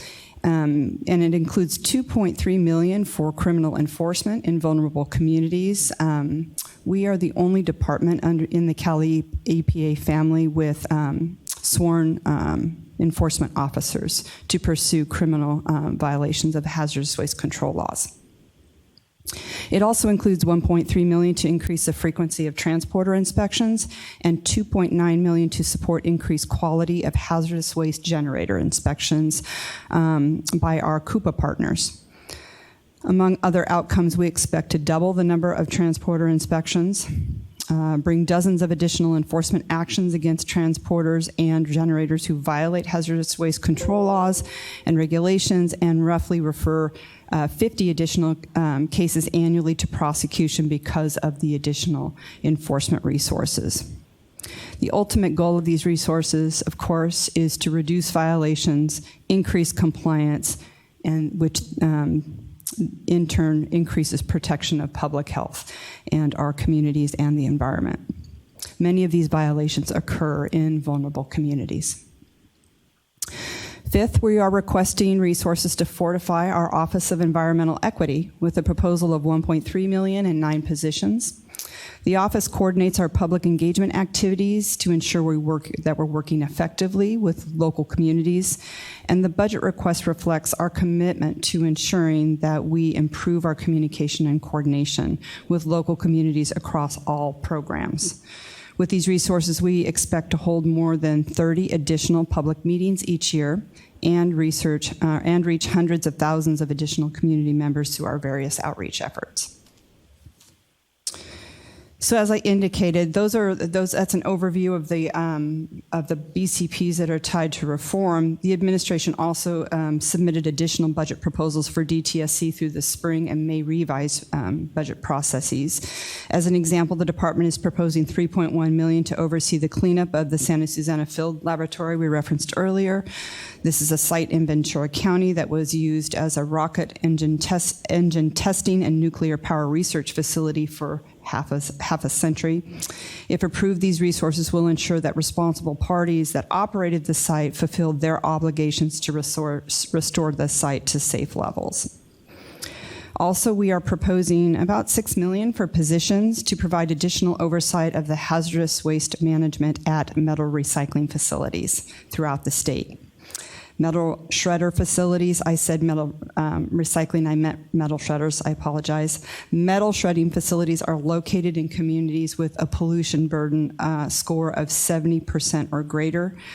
These facilities have a history of fires, explosions, improper storage of aggregate and residue that can put surrounding communities at risk. The requested resources will be used to support additional site inspections, enforcement of hazardous waste control laws, permitting, and community engagement. Those are all pending and part of the governor's proposed budget. So I look forward to providing you with an update once the budget process is finalized. Dr. Williams and I have been participating in budget hearings throughout the spring, and we look forward to continuing our work with members of the public and the legislature to strengthen DTSC programs. So moving on to the status of the Board of Environmental Safety budget. As you know, and I'm sorry to repeat, but for those who aren't aware, the board budget is $3 million annually. $2.4 million of that is for personal services to fund 15 positions, including board member salaries. $566,000 is for operating expenses and equipment, and $525,000 is for distributed administration. This is funded in the current year from general fund. And in subsequent years, it will be funded from a split of our toxic substances control account and our hazardous waste control account. Those are the two major funds that support DTSC programs and services. Through mid-May, the board has spent or encumbered $291,000 of its $3 million budget. Of this total, $85,000 has been spent for personnel-related costs, including board member salaries and DTSC staff doing work on behalf of the board while we get staffed up. $214,000 of the expenditures and encumbrances to date were for general administrative support overhead. Given the current pace of spending as well as the number of authorized positions still to be filled, the board's projected to be well within its budget. I do have to say, and this is an important caveat, any savings that are achieved in one fiscal year do not roll into the next fiscal year, but rather revert to the fund source, which in this case for this year would be back to the general fund. So the status of the board's hiring, we're pleased to report, of course, you've hired your executive officer, who is today meeting with DTSC staff to screen and review candidates for 4 positions that have been advertised and where the final filing date has closed. So we are making good progress on filling the board's positions. The executive officer will be forming interview panels and will soon interview candidates for those vacancies, which include the Ombudsperson, the board's attorney and analyst, and a senior hazardous substances engineer. So that's my report. I'm happy to answer any questions, but thanks again for having me here today. Thank you, Francesca. So questions from the public? Anyone want to before we? Okay, board members? Yes. Francesca, I was taking notes. Could you tell me how much we've spent on salaries to date? It's 85. $85,000 has been spent for personnel-related costs. I will confirm that that's related to salaries with my fiscal officer. Thank you. So just because I don't understand how all this works, it goes back to the general fund. That's correct. Whatever we don't spend, to DTSC's general fund. It goes back. It reverts back to general fund. It doesn't go back. DTSC doesn't own the general You fund. don't get to own it. Right. Yeah. So that means it won't get spent. It'll accumulate, right? It won't be spent. It will. So It will when we not go- be spent in this fiscal year. That's correct. So when we go back bugging them for more money, we will remind them of how much we gave them back and how much we want them to be nice to us. Is that the way that works? Well, that's the way I'm used to working, is reminding people of what I gave you back so I can have it back again. Is that so? Well, in subsequent years, the board will be funded through the fiscal reform efforts and the increase in fees, which will come from our toxic substances control account. The board will be funded from a split of that account and our hazardous waste control account. So this is the only year that the board is funded from general fund. Okay, thank you for that. Any other clarifications that anybody wants to ask? Deputy Negri, go ahead. Francesca, the savings that we have from this year, from personnel savings, can we redirect those savings to maybe get contractual support while we're still hiring? Yes, you can. I would say that the state's contracting process, we're getting to the end of our fiscal year, so there's about 6 weeks left in the fiscal year. So I would just, and I know you are working on at least one contract to assist with supporting future board hearings,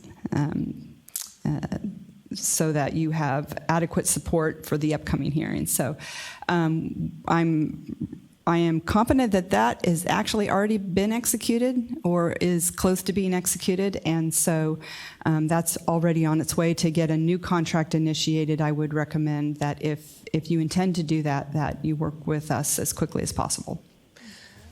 Okay, Swathi, there you go. Thank you. Any other comments or questions? Georgette has a question. Yes, Georgette. Oh, sorry. We can do it. So in the same vein of contracts, I'm wondering if, just because I do know in terms of our success, the matrix, performance and matrices, it's really important to ensure that we're setting ourselves to fulfill our mission. So I'm wondering if that can be something that we can look at to help us develop as a contract. So we don't need to discuss, but just as a form of a follow-up. Say a contract for? To develop or help us facilitate a process in which we're developing our performance and matrix. Right. I believe this is an opportunity for us to bring support at the beginning to be able to create that. So. Okay. I mean, if we had an activity that we wanted to accomplish in the next 6-8 weeks before the fiscal year is over, and we don't have the staffing yet. I think, am I rephrasing your question? And we wanted to contract for some assistance. I hear you saying that's possible, Deputy. I would say I would strongly encourage the executive officer to work with us as quickly as possible, just because we're at the end of the state's fiscal year, and some contracting deadlines that require a sign-off from Department of General Services may have already passed, or it may be within our own delegation to be able to work with you to get a contract executed. So that's why it's important to think about what that might be, and then to work with us as quickly as possible if you want to encumber this year's funds. I understand. So it sounds like a proposal from board members with our EO is the next step. Yes, follow up. Okay. Well, there you go. We're trying to spend money. Okay. Any other public comments? Thank you so much. We have none on the phone line. Pardon? We do not have any on the phone line. Okay, let's hear it. We do not have any on the phone line. Then we don't have anybody on the phone line, so. All right. So I think we still have time. while everybody is attentive, before we go to lunch, to address the next item, which I think is of, pardon? The boss is saying. Are you saying something else? are you wanting to move to item 10? Yes, I am. I think that might be better after lunch. All right, let me poll the board. Do you want to do permits now or go to lunch now? Say it. I would say that we take lunch and then take permits, just because I think permit is going to take longer. Okay, so in the meantime, while you're at lunch, I will highly encourage you to read the document, item 10, which is a proposed process and timeline for our review of permit appeals. It's really the first broad look at this, about how it's partly a timeline, so you can understand how long it will be before we will even have a hearing on the permit appeal in front of us, and what we believe we have to do in order to be most ready, most inclusive, and most responsive, and best educated about this. So please take a look at that. If you have thoughts and comments, we'll appreciate them, and we'll take a 45-minute lunch. Or how about 35? Okay. How about if we get back here at 12:30? Does that feel good to everybody? Okay, 12:30. We'll come back and talk about the permit appeal process. Thank you. We're back. All right, everybody, welcome back from your fabulous lunch break. And we are now here, and I will just affirm that we retain the quorum of all 5 board members present, and our executive officer and our attorney. So we'll just go to item 10 on the agenda. And if you don't, there's handouts in the back of the room for those of you who are here. If you don't have one, we're going to discuss and hear your feedback, both those in the room and those calling in, on the thinking that we have put into a timeline and the elements that we need to accomplish in order to competently, thoroughly, effectively, and to our mission, review the permit appeal that was submitted, I think, the day before our last meeting. One of the documents in this section is, that I'll just go through quickly, is an executive summary of the request for appeal of the Cometco permit modification. There's a sheet on that in the back, and we received that on March 28th, Earth Justice, on behalf of the Clean Air Coalition of North Whittier and Avocado Heights. And I think we've heard from people on the phone about that. And this is just an executive summary of that. We're not at liberty outside of the permit process to discuss more of the content than what we've provided in the executive summary, which is the appellant raised questions, 4 areas that they felt that went to the point that this permit should be appealed, that it was issued and it's come before us. So, as you know, the permit decision is not final until a process is complete. We're in the process of creating a process. So therefore, this permit is stayed, and it is stayed until we hear it and issue a ruling on it.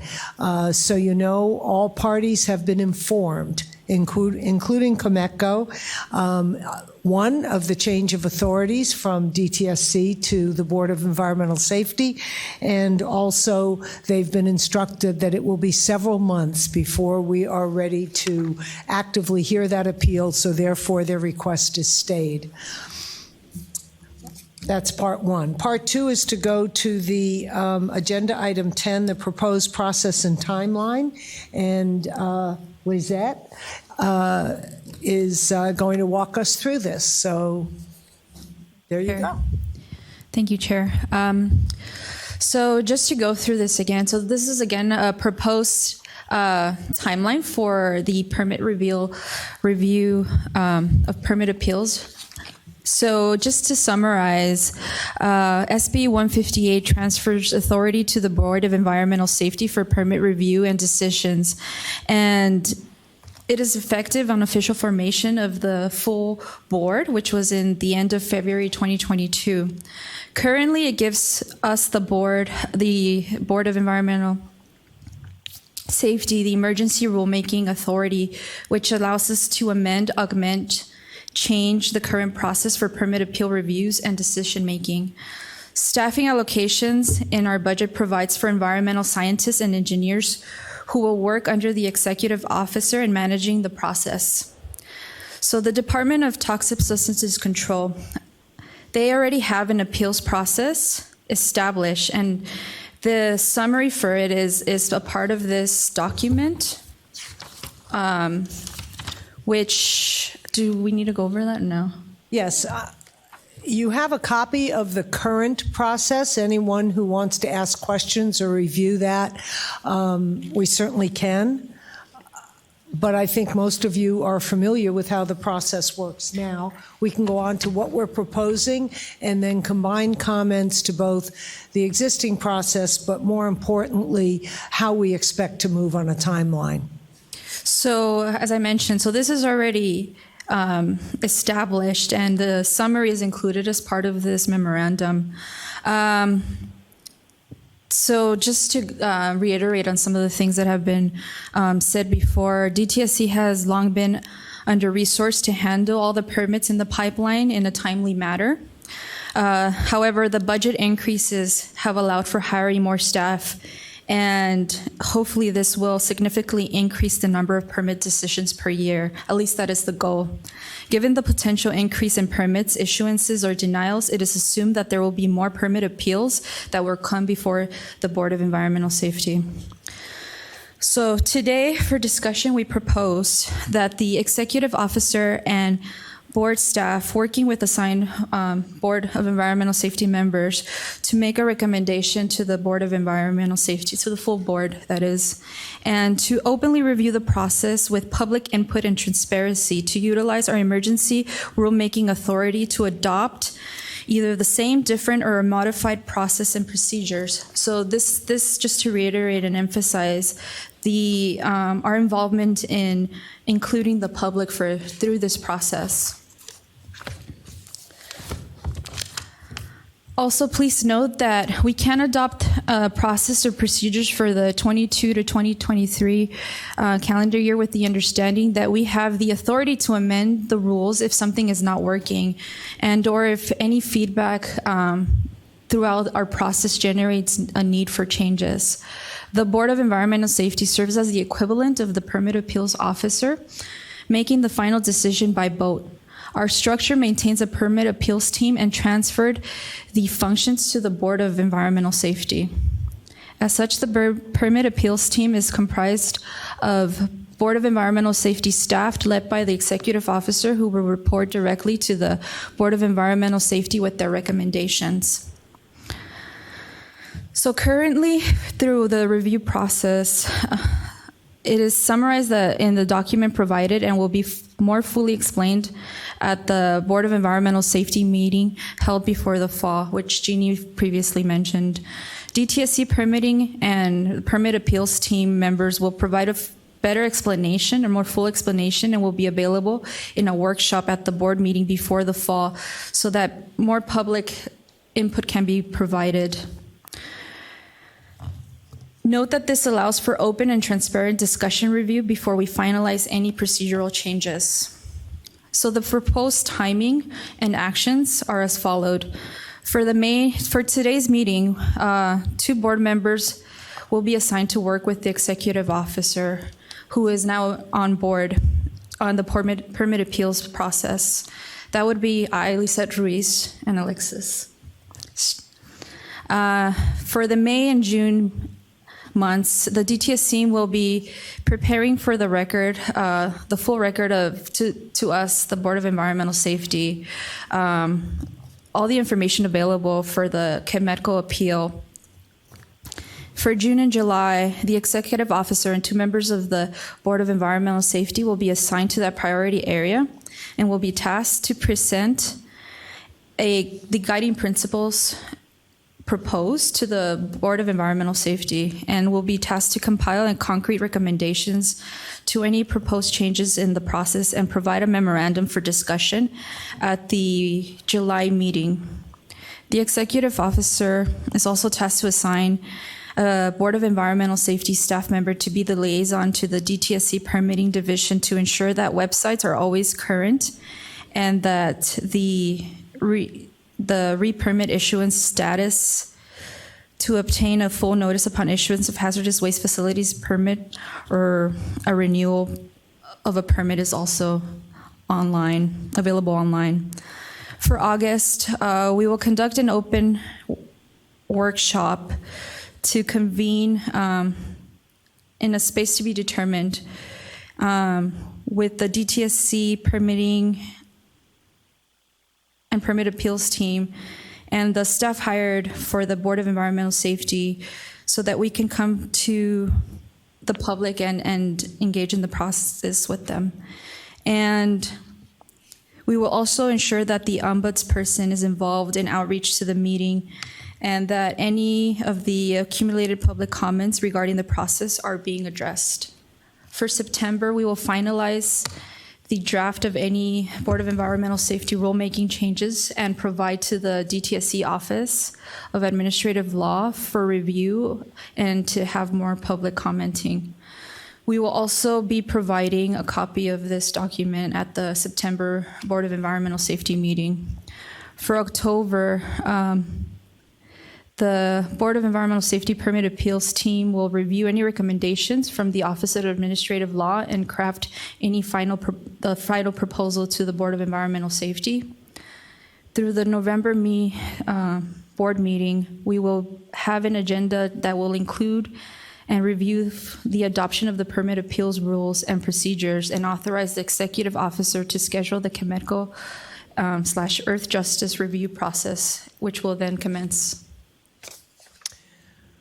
Okay, we've given ourselves enough time, we hope, to fully onboard ourselves, have the appropriate staff.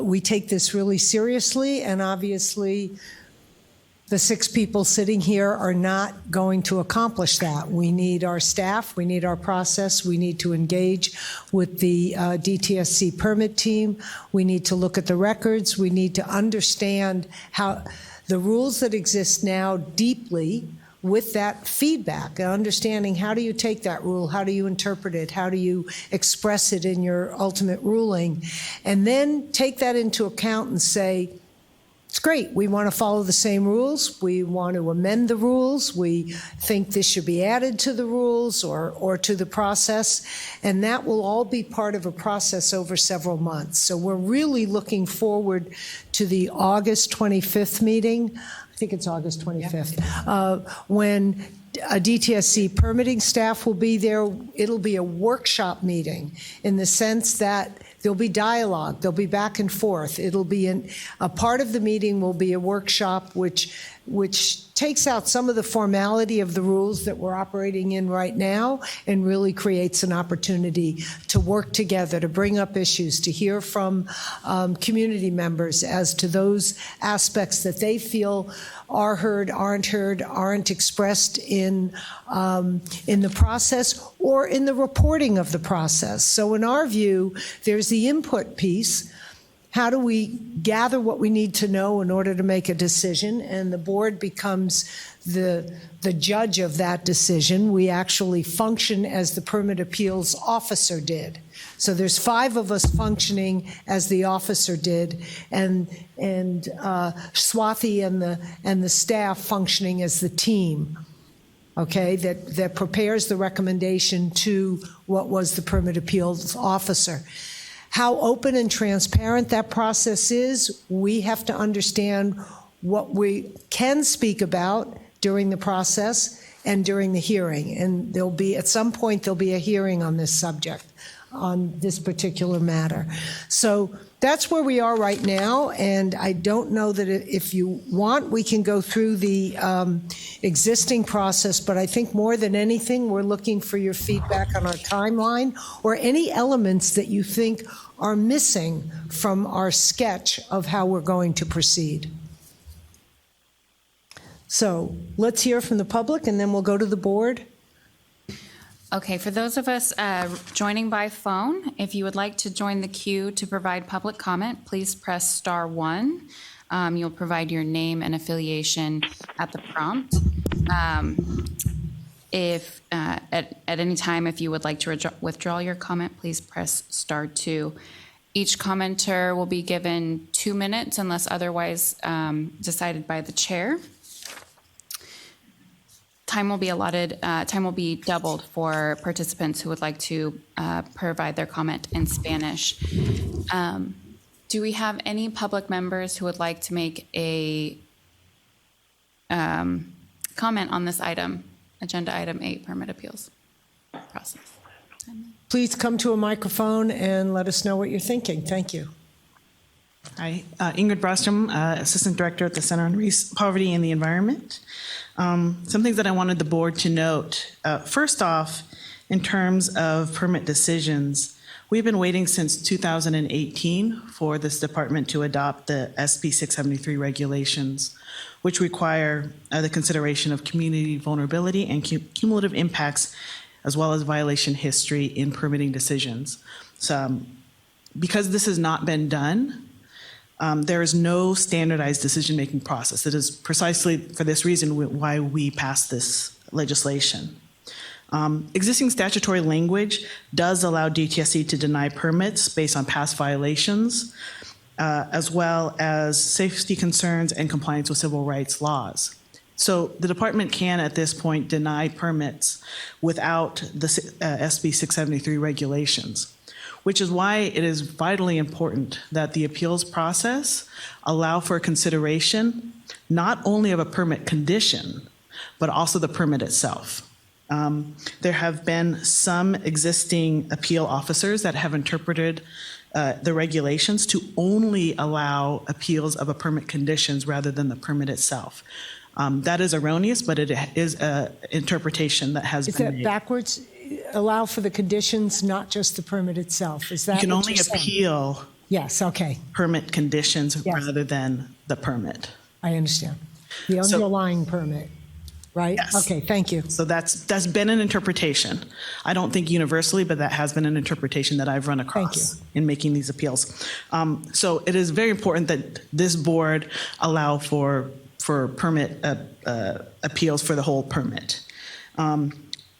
And I just also want to note that it's also vitally important that this board take this responsibility seriously, because it is inappropriate for DTSC to be deciding appeals of its own permits, which has been the case for many years.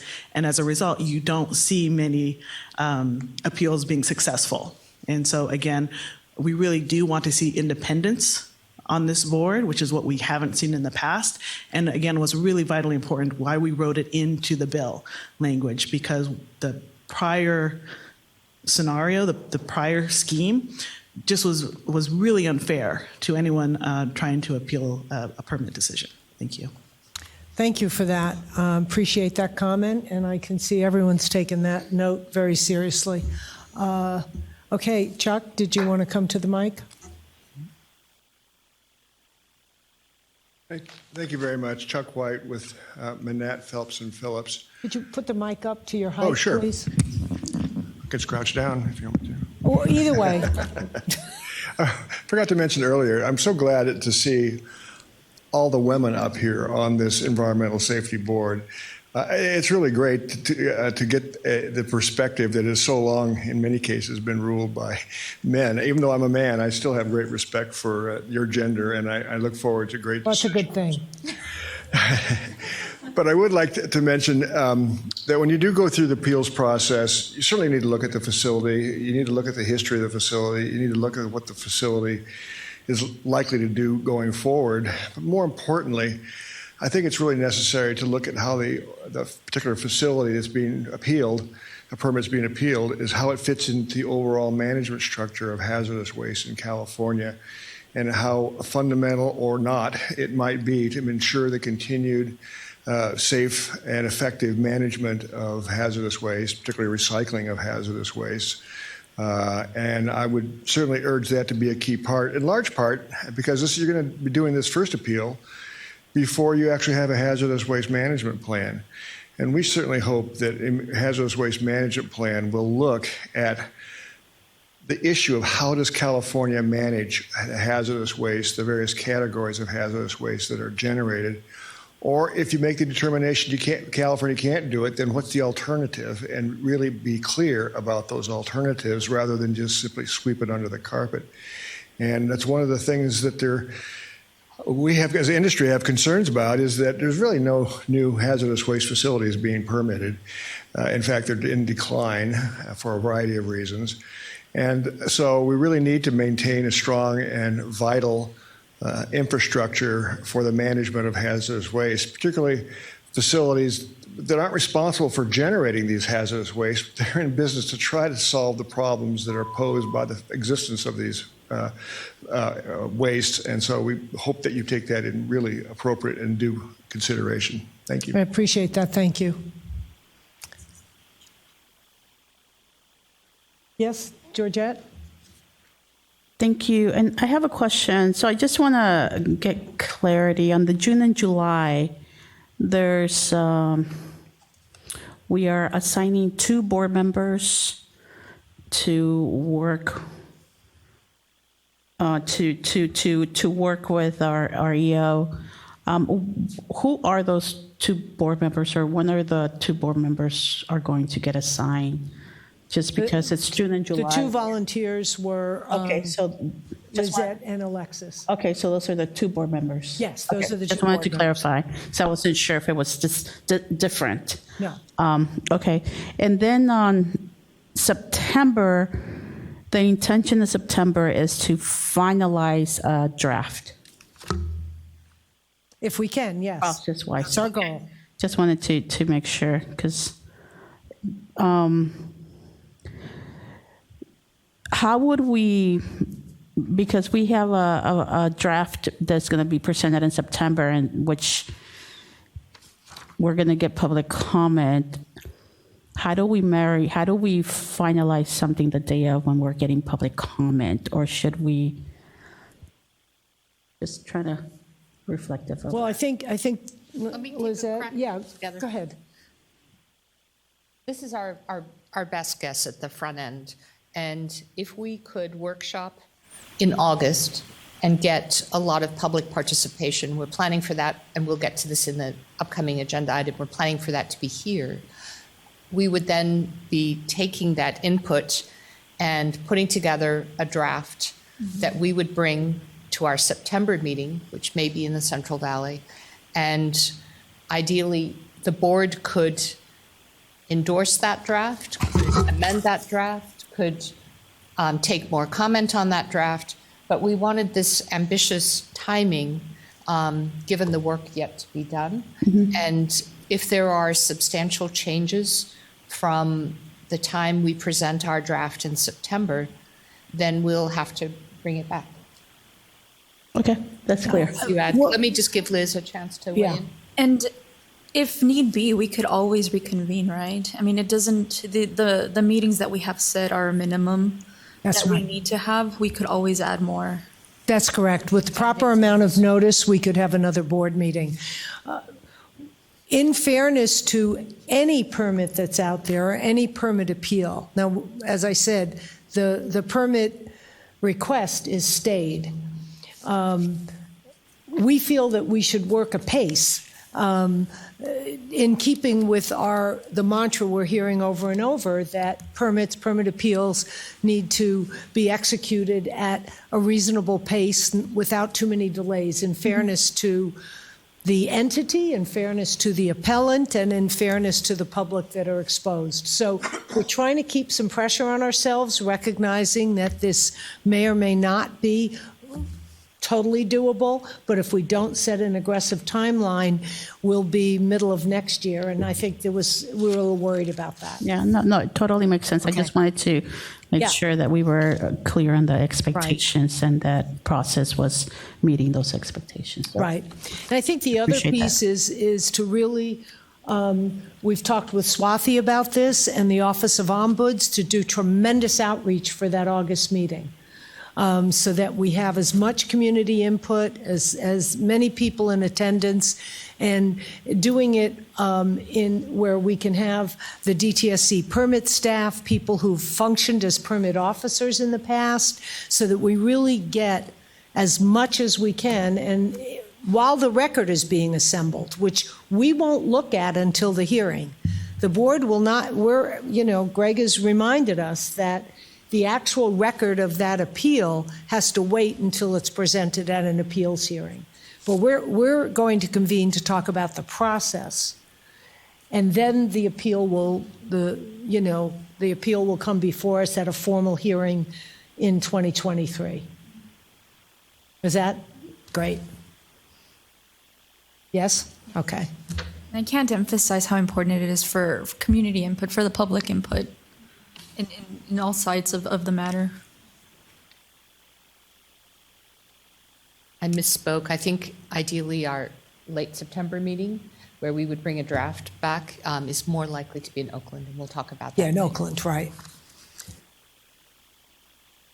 Other comments or questions? Yes? Okay. Thank you. Hi, I just have a question. If the work group is, I think, the August 25th, would you then release the draft of that before the September 29th meeting? Would you please state your name and affiliation for the record? Yes, I'm Jennifer Privet. It's a question for myself, but I work for PG&E. Thank you. Yes. Ms. Privet, I think ideally we would be posting all meeting materials 10 days prior. Okay. If we can, and if not, then we'll have to adjust, but our goal is to try and make these deadlines. Great, thanks. Any other questions? Reality checks?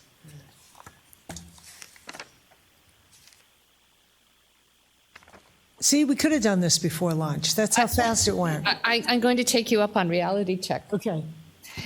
If we meet August 25th and get public input, and we have to post our materials 10 days prior, we have just over 2 weeks to draft emergency regs, and I'm not sure about that, but Liz and I are going to do our best. Okay. And Greg's got that look, the look that lawyers get when you suggest something that they don't think you can do.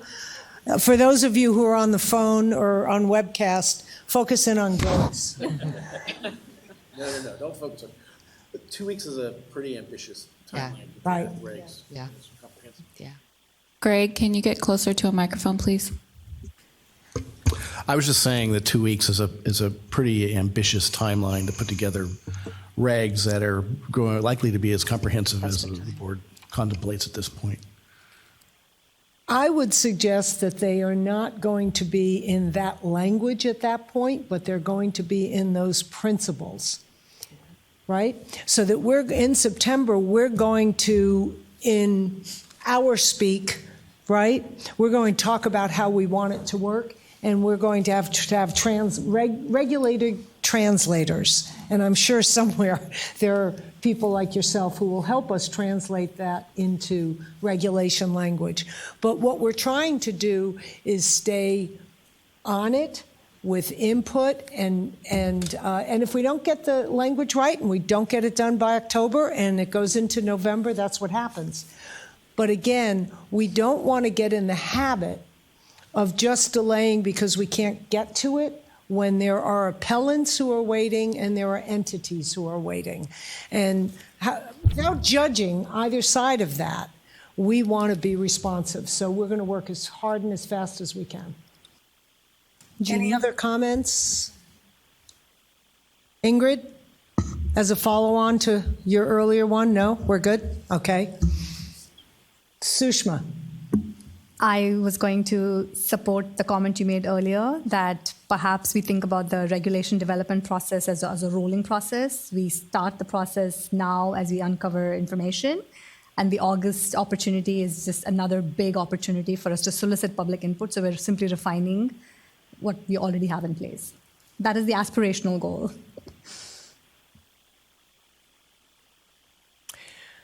Okay, so I'm not sure that, do we need a motion on this? I would recommend it, yes. I think this is, does the board, do we have a consensus that this timeline is aggressive, possibly doable, and daunting?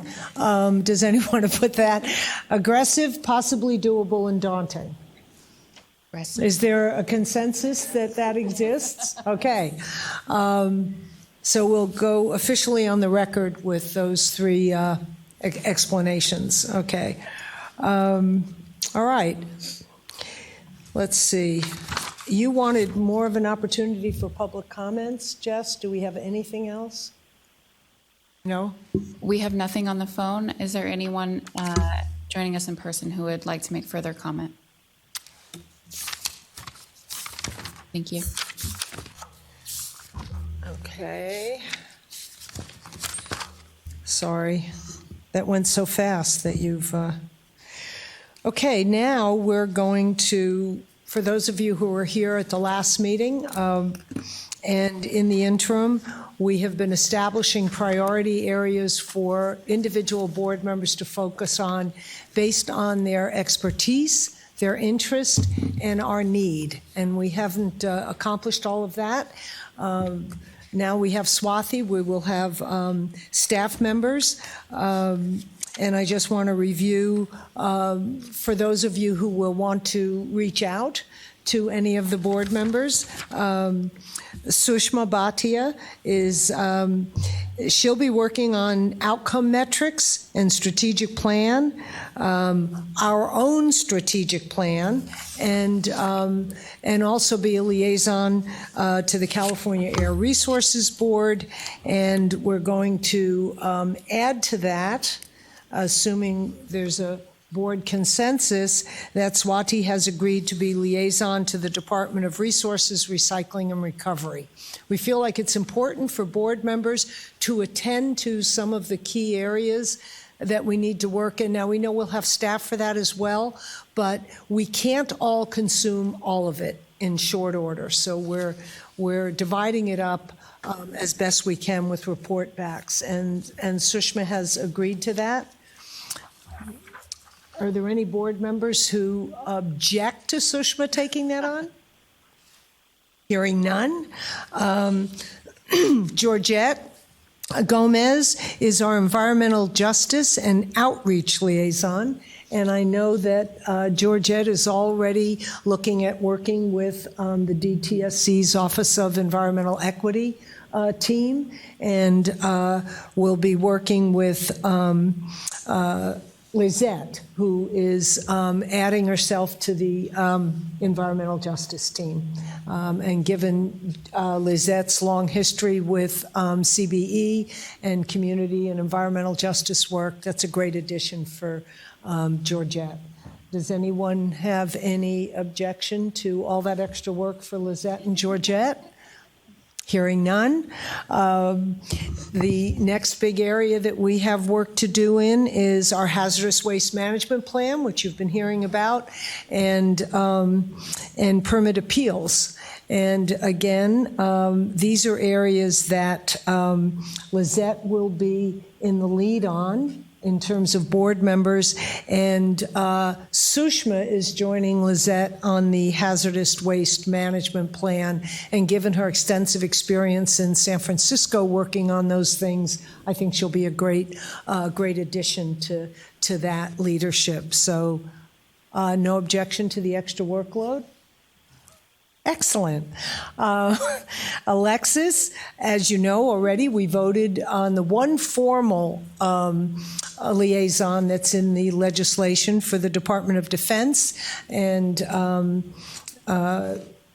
Alexis is taking that on. She's also taking on being liaison to the Water Board, And we're adding now two things for Alexis, and that's the Ocean Protection Council. And again, that goes back to a reminder from public that sea level rise is an issue that we ought to be paying attention to. And we know that work is being done by the Ocean Pollution Protection Council. Ocean Protection Council? Yep. Yes, okay. It's pollution, but we want to protect it. So, and so Alexis will be taking on, engaging with them, understanding that, bringing their thinking back to the work that we do. And so we appreciate that. And also the permit appeals, which you heard earlier. So she'll be working with Lizette on that. And all of this works with Swathi, and I'm going to eat bonbons for the rest of the year, but I plan on being attentive to all of this. Sorry. And so any objection to that additional workload on anybody's part? See how easy everybody is here? We'll also be working on fee structure. Okay, and we know that we have that to do. We have that authority on fees. We have to begin that process, and Swathi is going to fully own that one, right? That's going to be a big lift. That last meeting, we told you we were going to delay it for a while because we have to deal with this permit. Now that Swathi's on board, and she begins to bring in a team that will work on that, and she and I will be working very closely on the permit appeal process. So that's the new work for the board. Pardon? Fee structure. Fee structure, yes. Fee structure is you. Yep. Yes, yes. And yes, it is. Okay, very good. Any comments on any of these board assignments? So y'all think it's a good idea, right? Okay, good. Now, let's see. What else? We don't have any comments from the call-in line either. We have no comments? No comments from the call-in line. Okay. After we finish, Jeannie? we have to go back and do a motion for item 10, the permit appeal timeline. We need a motion for the permit appeal time. Let me try that. The process. Do we? Yeah. Okay. Yeah. All right, well, there we go. Can I have a motion to adopt the permit appeal timeline?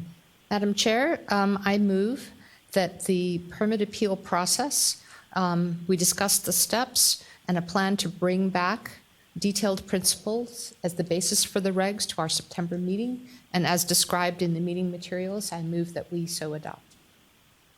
Do we have a second for that? I second. Motion? Yes, you second. Any further discussion? Really quickly for the public, so we went back to agenda item 10 to have a motion to approve the timeline, in case that was at all unclear for anyone joining us by webcast or in person. Okay, all in favor? Could you call the roll, please? Jessica? I sure can. Thank you, Madam Chair. Jeannie Rizzo? Yes. Shishma Bhatia? Yes. Georgette Gomez? Yes. Alexis Strauss-Hacker? Yes. Lizette Ruiz? Yes. We have 5 of 5 ayes, and so the motion passes unanimously. Thank you. Okay, so now that you've heard the areas that everybody's working in, we're going to go to individual board members to talk about the work they've been doing, thinking about, plan to do in their area, in their assigned areas. So we'll start with you, Georgette. Yep. So yeah, in relation to centering environmental justice more on our oversight, the intention is to work closely with the director of the Office of Environmental Equity, Ivana Gaceres. Already started talking to her and trying to figure out how do we connect and pull out some of the intentions of that office into the work that we're going to be launching into, but also in the near future, setting up a workshop to invite EJ stakeholders to gather more input, and that workshop would be structured, but the intention is to gather input from these stakeholders to also help us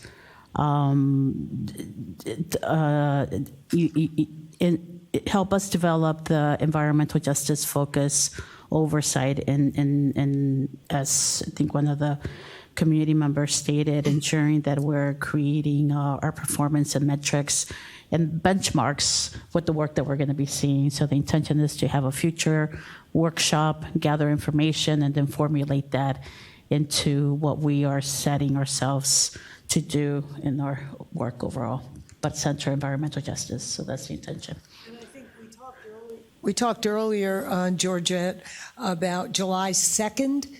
July 12th meeting, which we'll get to on item 12, is tentatively scheduled at Commerce City Hall. We'll be hearing a little bit more about that from Lizette and Georgette.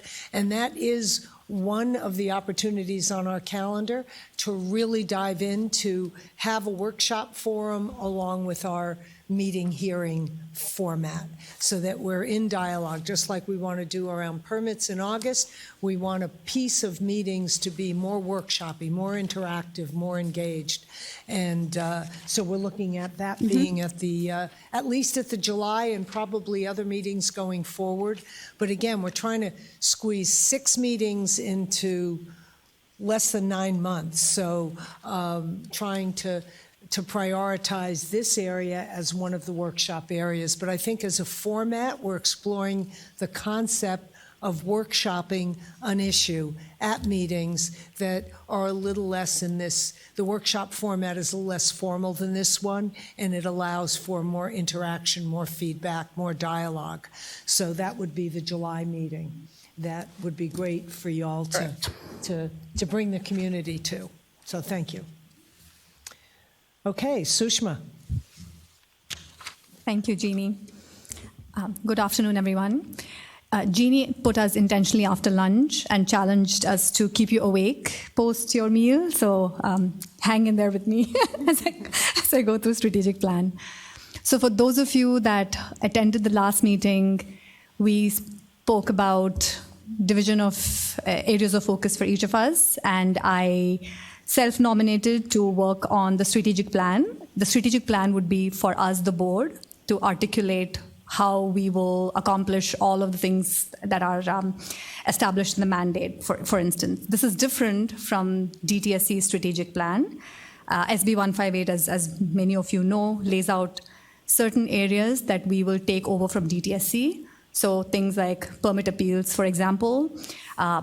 It also calls out new areas that we will engage on, like community engagement, we talked about that, and also reporting and metrics.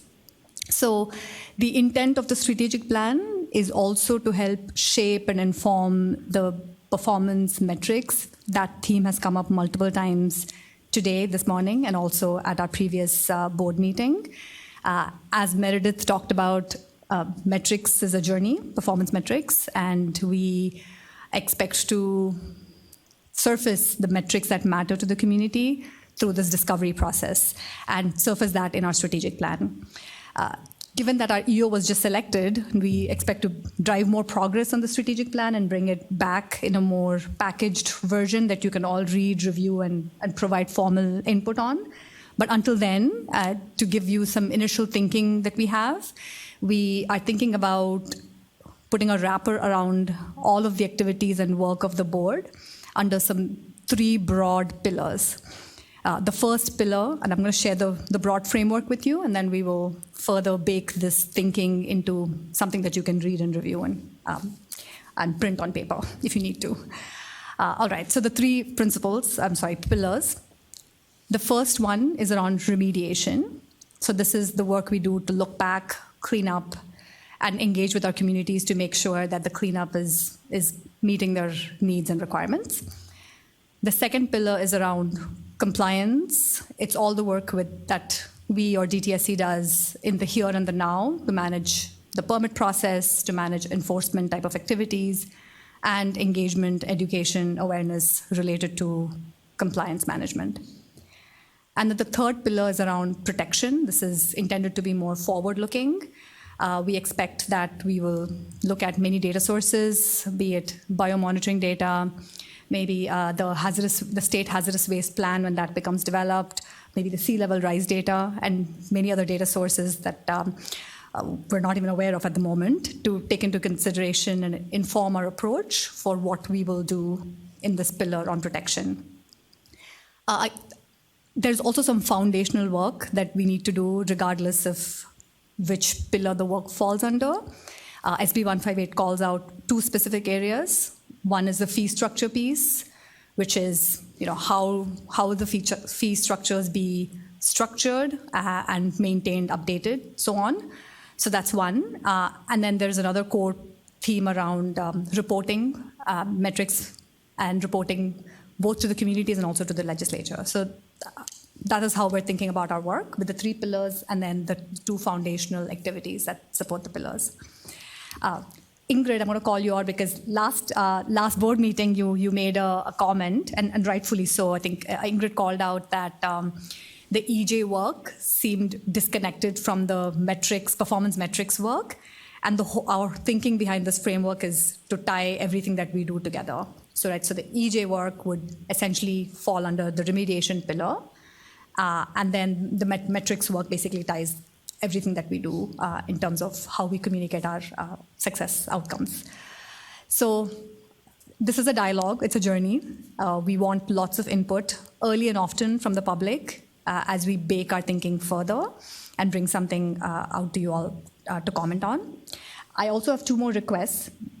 One is that I know that Swati and I will be working on building out the strategic plan. We would love to have a conversation, a meeting with DTSC's leadership that developed DTSC's strategic plan. I believe that was Francesca and whoever else helped us. We would love to, from a thought leadership perspective, understand the guiding principles and sort of have an independent assessment of how we will approach ours. And then my second ask is that I've heard at least this morning a lot about the work that Georgette will be driving for the EJ community, the work that Lizette and Alexis will be doing in terms of permit appeals. Each of these things are inputs into our strategic plan. So I'd love to have each board member provide those inputs as a part of this broader strategic plan so that when we bring something out to the public, it's comprehensive and it's cohesive, it connects everything we do. Those are my asks. Thank you. Thank you. Shall I just go Madam Chair? Okay. Madam Chair? Yes. I have a question for Greg on Georgette's question about workshops. I'm wondering, would it be appropriate for two members of the board to host a workshop like in different communities, and then that would, or does that not work? Yeah. I would say that they should be properly noticed, of course, and give the community an opportunity for input. But if they want to have a noticed meeting, a workshop in the community, absolutely. Okay. So I think there are two elements to this. Let me just, I know the origin of that, right? If three of us are together, it's a quorum, it's a meeting, all of this has to happen. So if we have a meeting, say, in July in Commerce, and we're all there, and we talked about wanting to do a community tour, well, all five of us can't go on it at the same time, because then that's a meeting. So two can go, or two can go at another time, or we can rotate in, right? We can have, but if we're rotating and doing the same thing and the same tour, are we having a serial meeting? These are the kinds of things we're literally trying to sort out and understand are the parameters. But I know that we have the authority, do we not, Greg, to meet with community members as individuals or in pairs about anything. So if that's an opportunity to meet and hear community input, we don't want to so select that we exclude. So we really, don't want to be in a place where we're prioritizing which person or which group we speak with without making it more expansive and open. So just so you know, we're trying to juggle all of that and get the maximum amount of community input, knowing that you know, while Swathi and I are full-time on this, the other board members are half-time. I said that last time, and I say that to remind us all that there's just so much bandwidth. And as dedicated as everybody is, we're trying to deploy our resources in the most effective manner. So we'll be running things by you, I'm sure. Good approach, said the lawyer. Somebody write that down. Because I haven't always heard good approach from Greg, let me just say. Thank you, Greg. Okay, Alexis, do you want to? Certainly. With regard to the Department of Defense, I have reached out to colleagues who typically are interested in the board and in working with DTSC, and we have an ongoing dialogue.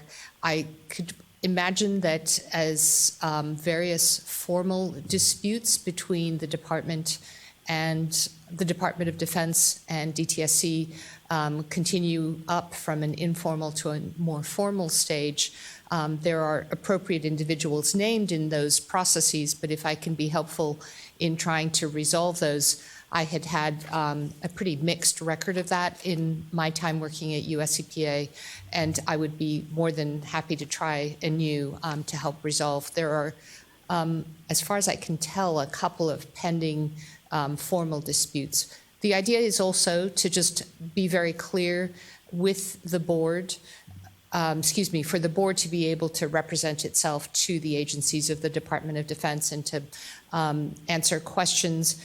We've talked about perhaps trying to put together a simple one-page fact sheet that helps staff understand what's the difference between working with a privately owned site versus working with a Department of Defense owned and administered site. So we have some ideas like that. There are also ongoing regular Cal EPA and DTSC coordination meetings that occur at least annually and sometimes more often, and I might be able to participate in that. So I feel very comfortable with that part of the portfolio.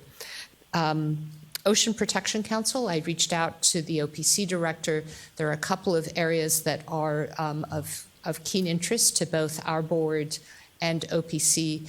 I'll give you one example. It may come up in a future opportunity for us in a public meeting. If you think about in the San Francisco Bay Area, there are sites at the edge of the bay, and as you have wave action and tidal action or changing sea levels, the concern is that some of those sites are going to have sort of aggravated contamination of groundwater or spreading of contamination in soils, groundwater, et cetera, and that if DTSC and the Water Board and BCDC and other agencies could work together on a specific list of sites that are at the bay's margin, that would be an appropriate sort of OPC, Ocean Protection Council, DTSC, Board of Environmental Safety area of mutual interest. That coordination among the other agencies has already begun, and there may be other ways that with OPC we can look on a statewide basis as to what those interests may be. So I've begun those discussions. You've heard that I'm going to be working with Liz on our permit appeal process. And then I reached out lastly to the State Water Resources Control Board about being the liaison from our board to the State Water Board. Earlier this morning, we heard a comment from Mr. White about how the fee-setting process has worked for the State Water Board, and I'll endeavor to learn more and bring that back to the board. I'm presently a member of the San Francisco Bay Regional Water Quality Control Board, so I feel very comfortable that I can bring something to our board in that regard, and that's it. Thank you, Alexis. And Lizette? Yes. Georgette, yes? Yeah, I'm part of the our local San Diego County Air Pollution Control Board, and we just went through fee restructuring process. So I'm just saying that might be another place to look at for a model as well. I'm not saying it's perfect or any of that, but it's a process we just went through. It'd be great if you could share that. And I think, who's on the air board? Yeah, okay, Sushma is the liaison. Yeah, just keep pointing fingers. Eventually, somebody will do it. No, Sushma is, so that would be great if you could connect on that and we could understand that better.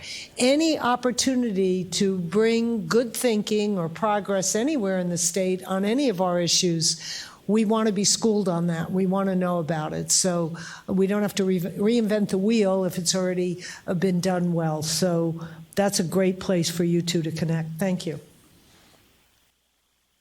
Okay, Lizette? Yes. So as part of the hazardous waste management plan, that's something that needs to be, there's already a set timeline in AB 158. And so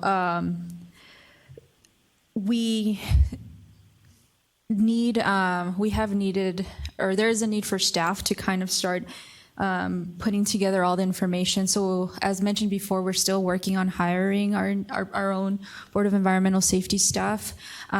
We are lucky enough to have Swathi with us now, so we are definitely going to start getting into hashing out all the details and really going through the timeline outlined itself through the bill, so that we're definitely, well, obviously going to be used that as a guide, our guiding principles.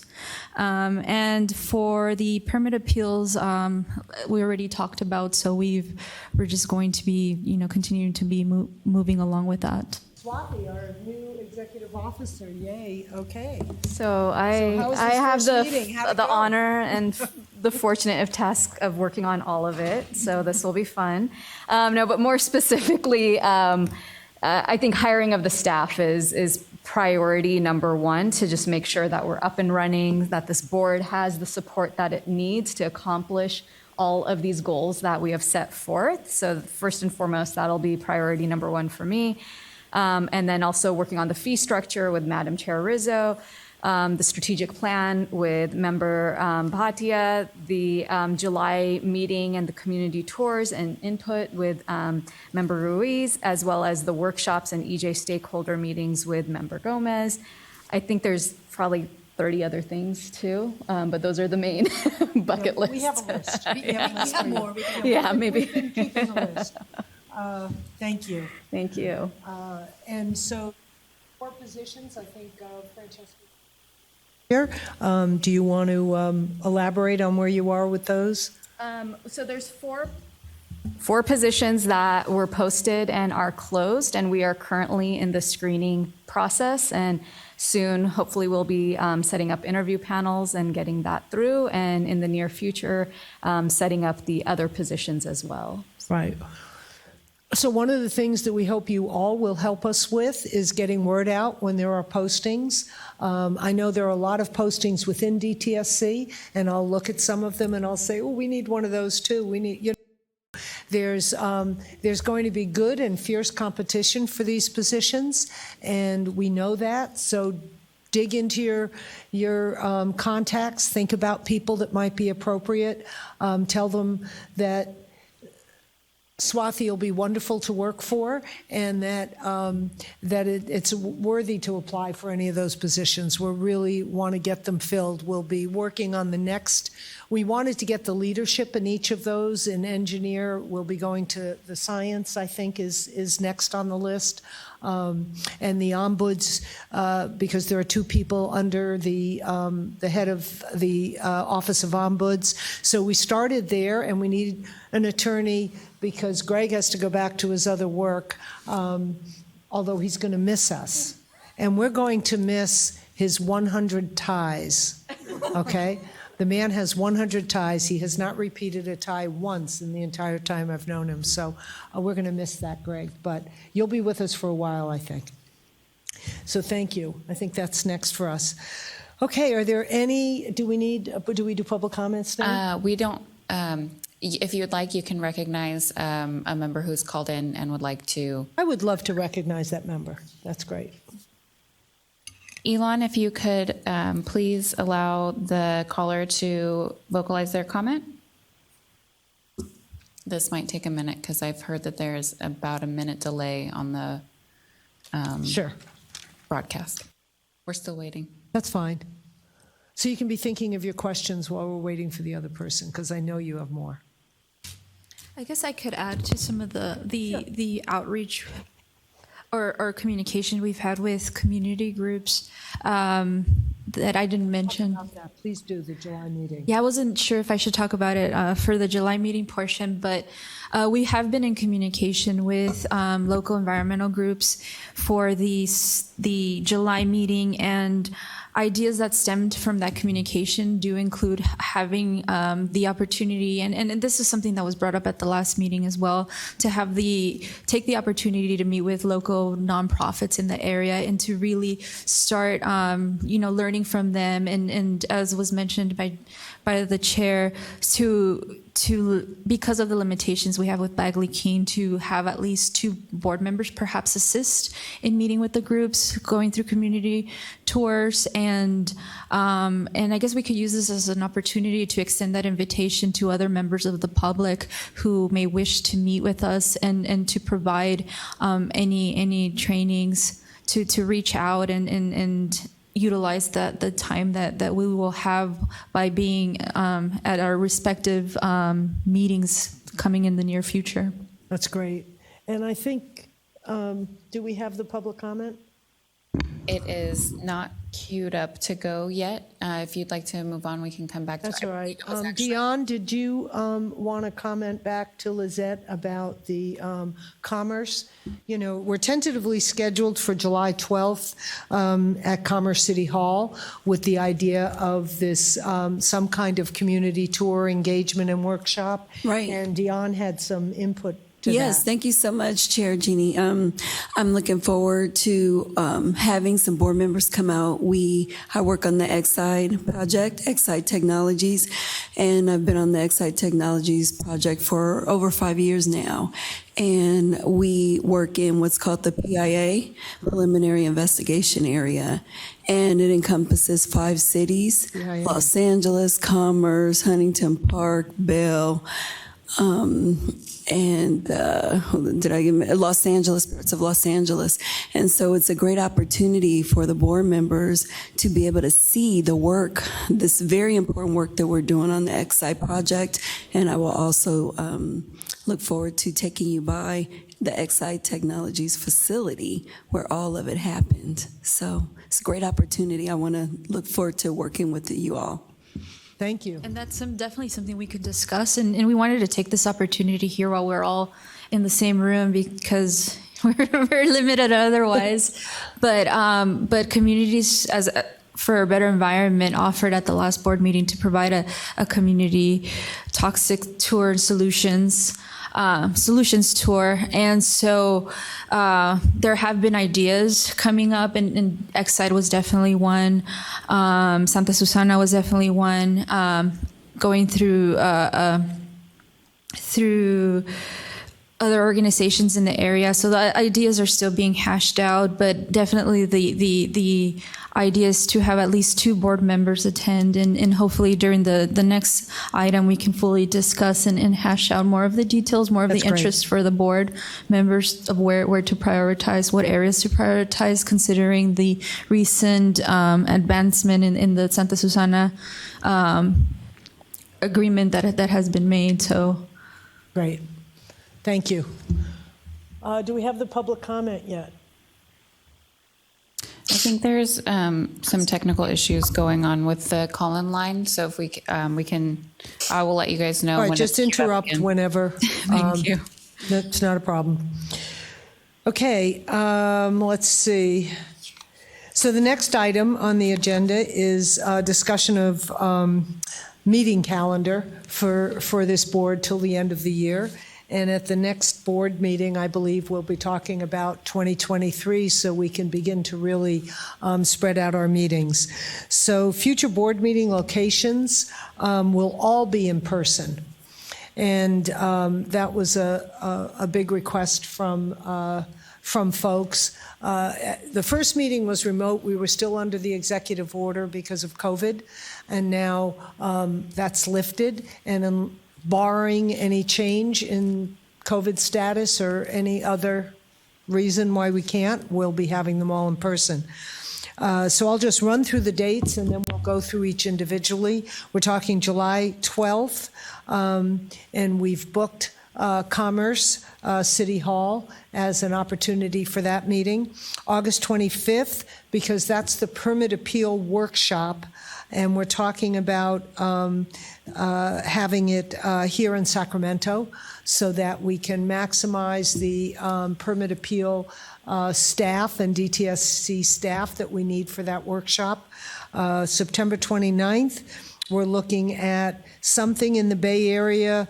We've tentatively looked at the Elihu Harris building, something in Oakland. And then November, we're interested in going to either the Central Valley, Modesto, Cal Poly, Humboldt, something, in that region. So we want feedback, we want input, we want your thoughts on it, and we'll go through the July 12th because that's there's more detail on that, and then we'll adopt the meeting dates before we leave today. So do you want to talk about July 12th? Yeah, so some of the ideas that were brought up have been to, originally we were hoping to do, and this is a question that came up during the meeting, was whether two members, the group could split into two separate groups that can go through the same meeting on different days. Because there was a question about whether or not we can have the same training at separate times, or the same presentation. So two or more members constitutes, or more than two members constitutes a meeting. So if you broke it up into pairs and had meetings individually or separately, that would be okay. So going like on a tour in separate vehicles, that would be okay to go through the same training or same presentation from site to site? All at the same time, but I'm not exactly sure. So the example would be on July 11th. From 8 a.m. to 10 a.m., one group goes off and sees a whole bunch of sites. From noon to 2, another group goes off and sees those sites, escorted and chaperoned and, by community groups.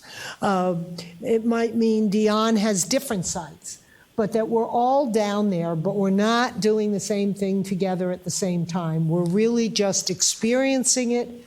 So on the 12th, when we come back to talk about it, we have a real lived experience of it. We understand it better. We can have a meaningful discussion. Wouldn't be discussing any decisions. We'd just be getting input. Right, Lizette? Am I saying that properly? That was one idea, but the question that was brought up was whether we could go through the same training in two different vehicles. Right. Can we go through the same training in different vehicles if we're not together?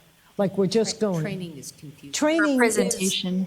Training is, it's really touring, right? Yeah. It's a community, an opportunity for the community to take us into their sites, meet community members, not just organizations, but people in the community and hear from them and see the sites.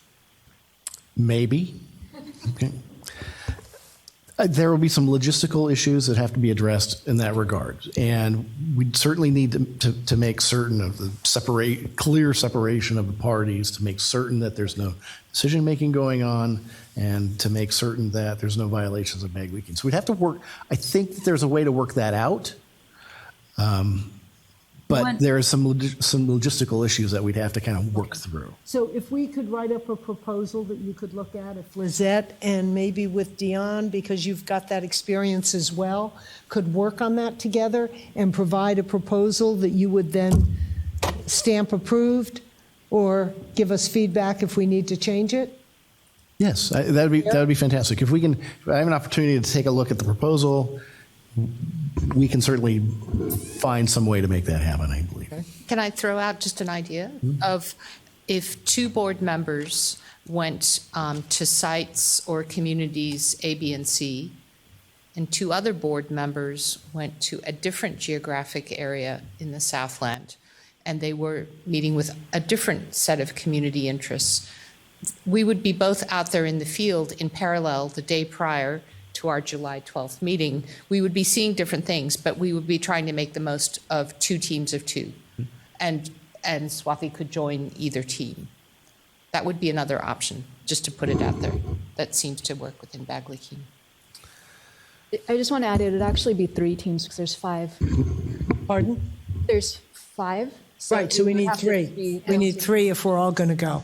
Yeah, we recognize that. Yeah. We'd need 3.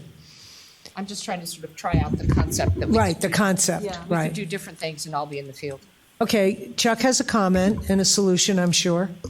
Yeah, excuse me, Chuck White with Manette, Phelps, and Phillips. I wanted to raise the issue that there's 5 of you, and so breaking it into groups of 2 require at least three different groups. And I understand the issue that if you have more than 2, you've got to publicly notice it because it'd be a quorumed meeting.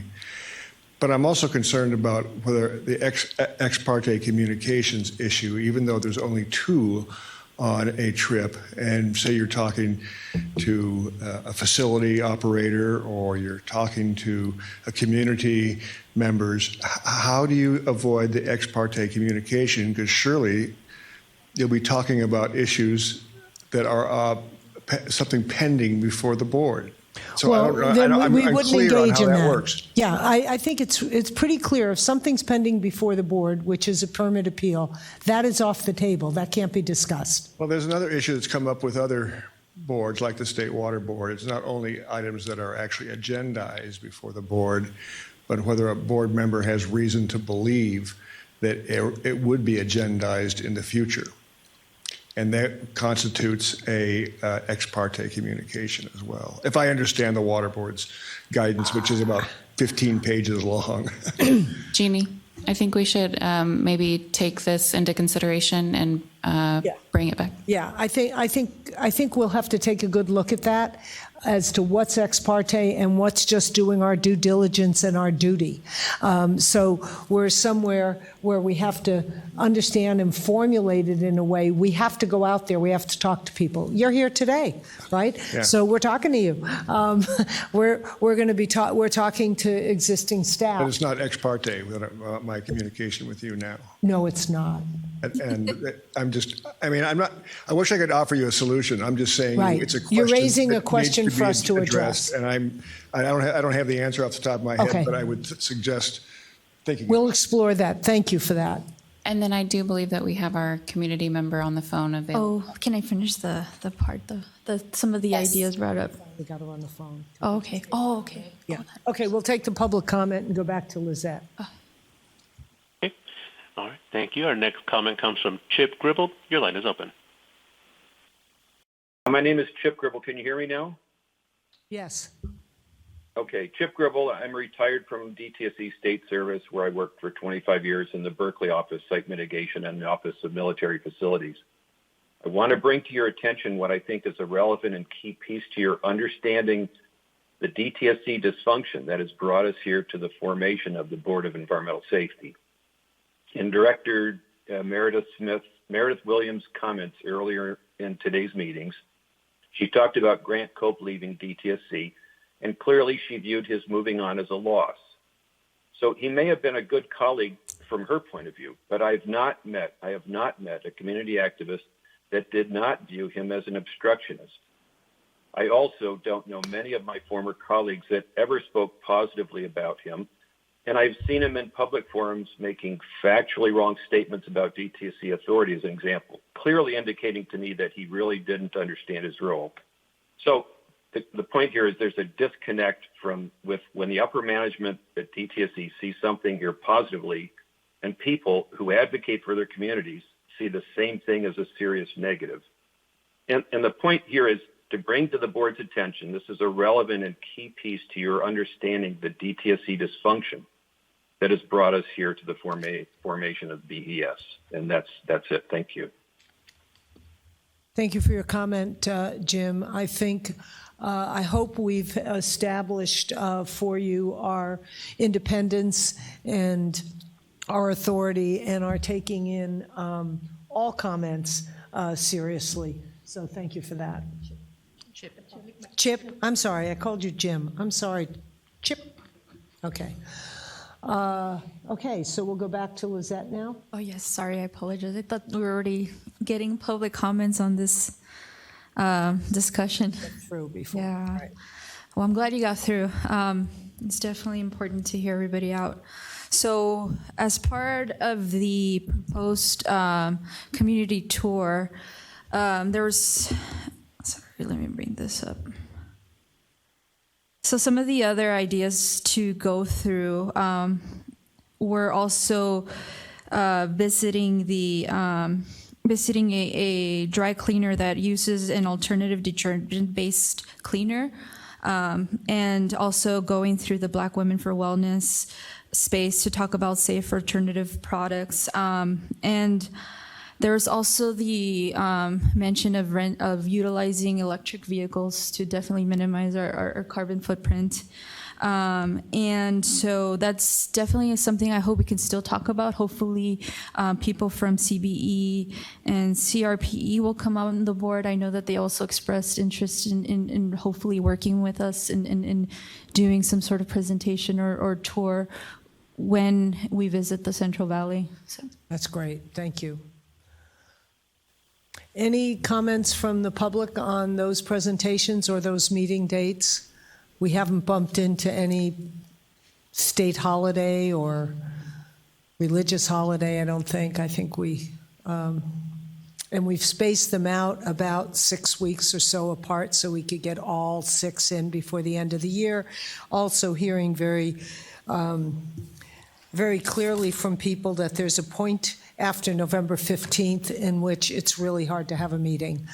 We start bumping into holidays and people taking paid time off, so we don't want to burden that or find ourselves without the 200 and some odd people who are paying attention to this meeting dropping down to 10 because nobody's around. So that's why we're stopping November 15th. Any other comments from the board? Can we have a motion then by a board member to adopt these as our meeting dates? Madam Chair, I so move. Be happy to second. Gomez. Okay. Sorry, who was the second? Georgette? Any further discussion on the part of the board? Will you call the roll, please, Jessica? Certainly. Jeannie Rizzo? Yes. Sushma Bhatia? Yes. Jet Gomez? Yes. Alexis Strauss-Hacker? Yes. Lizette Ruiz? Yes. We have 5 ayes, no nays. The motion passes unanimously. Great. Okay, so now I just want to see if any board members have any other closing statements, comments on the meeting, ideas for agendas, items for the next meeting. It'll be some easier going forward as Swathi will be able to reach out to all the board members and not be conducting a serial meeting so that we can have an ongoing dialogue about agenda items going forward. But anybody, Georgette, do you want to start? You want to comment on the meeting or anything else you want to say? Okay, happy days. All right. Sushma. I want to say thank you to all of the folks at DTSC that have worked behind the scenes to make this really smooth for us. Also, thank you to all the board members. I found today to be a lot more productive than our last meeting. Every time we get together, we're able to make progress, and that's really exciting. Also, thank you for all the people that provided public comment, because we're reading them and using them as input to shape our thinking and our work moving forward. So please keep those comments coming. Public meetings are not the only way you can give us input. Please reach out to us over email. Find us. We're happy to meet with you one-on-one and solicit input. So thank you. Swathi. Well, I'm just excited to get working on all of these items that we have laid out for us. I know we have a lot of work, and I think what's important is that we do it thoroughly and correctly. I know that there's this mad dash rush to get things done, but I want to just make sure that we're doing it with thoughtfulness. And I think that's been reiterated a number of times on how important it is to get public input as this is all shaping, and that we do it with thoughtfulness and that we do it intentionally. Thank you. We're looking forward to your leadership, I promise. Greg, do you want to have a parting comment for us? Well, just once again, thanks for letting me be a part of this. It's quite an honor and a privilege. So thank you. Thank you. Lizette? Yeah, I'm definitely excited to be here with everybody. I agree with Sushma. It feels like we got so much done today. Finally, being able to be together in the same room, and I feel like I'm learning, a lot about everybody individually on a personal level, and then just really catching up on everything that's been done, as part of our board of environmental safety work. It's very fascinating, and I honestly wish we could have more of these opportunities together, but without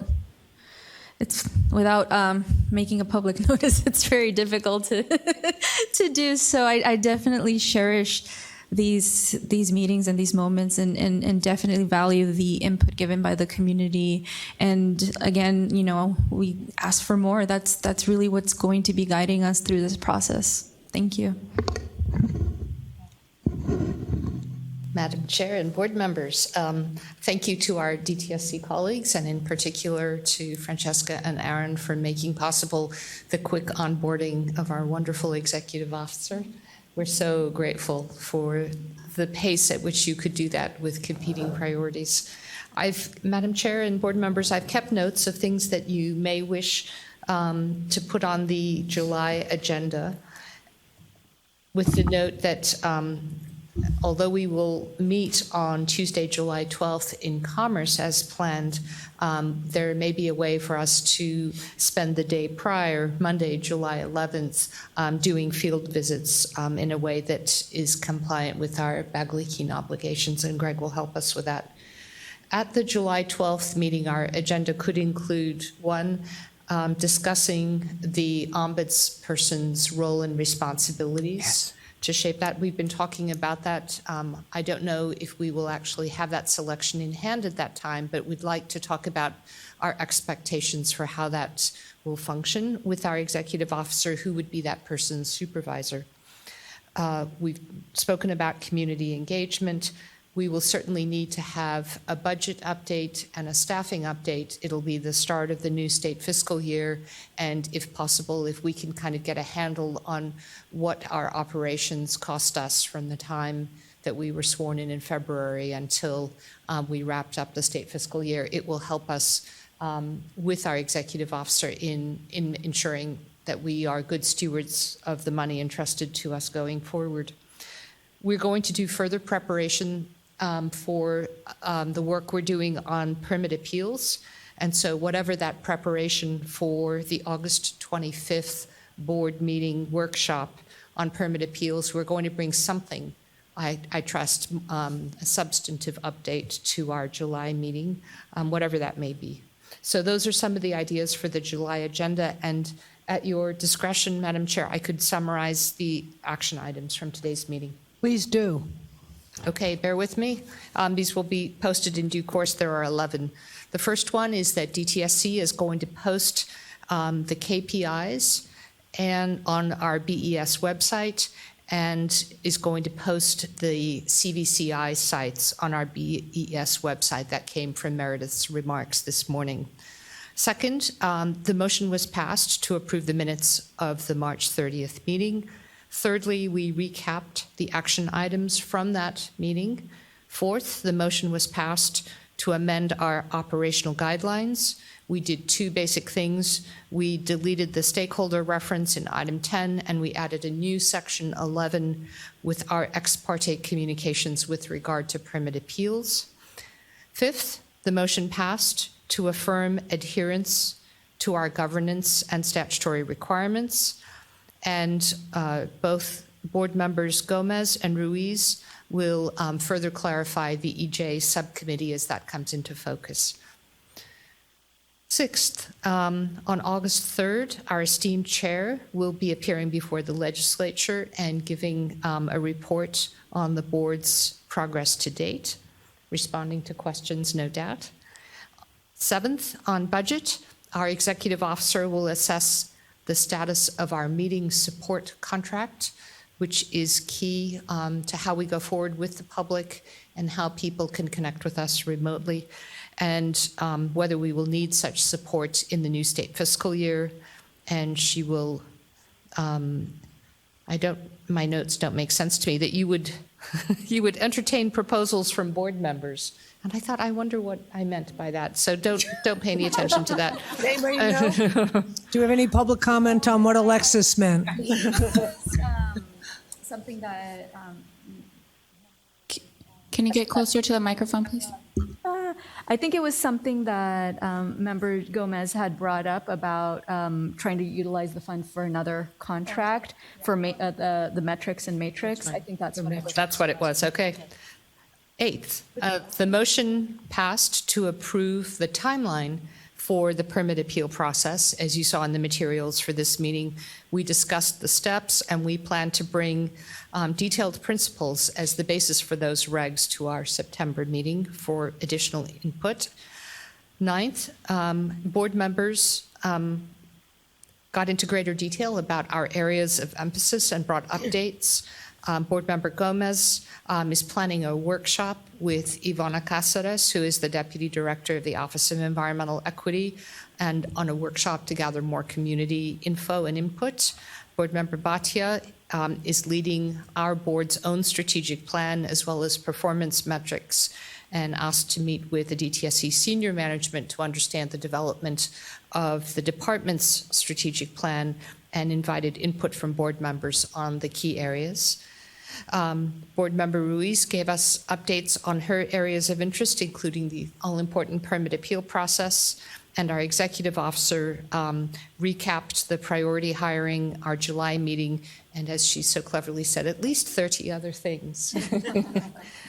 10th, future fee setting, we received input and will look at the models. Board Member Gomez referenced the San Diego AQMD and the comments on the State Water Resources Control Board fee setting process, the importance of public engagement, and we as a board will work on that and support our chair in that area.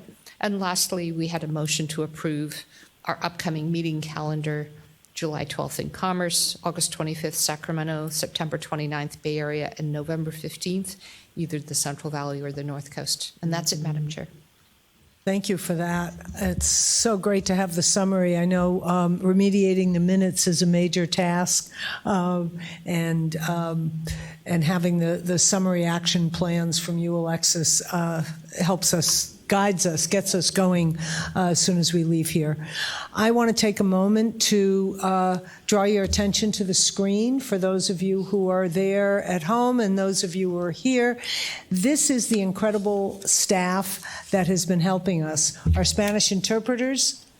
I know we didn't give you a lot of work, but we really love that you're there, and we really hope that one of the things that we can do going forward is more outreach so that we do have more work for you.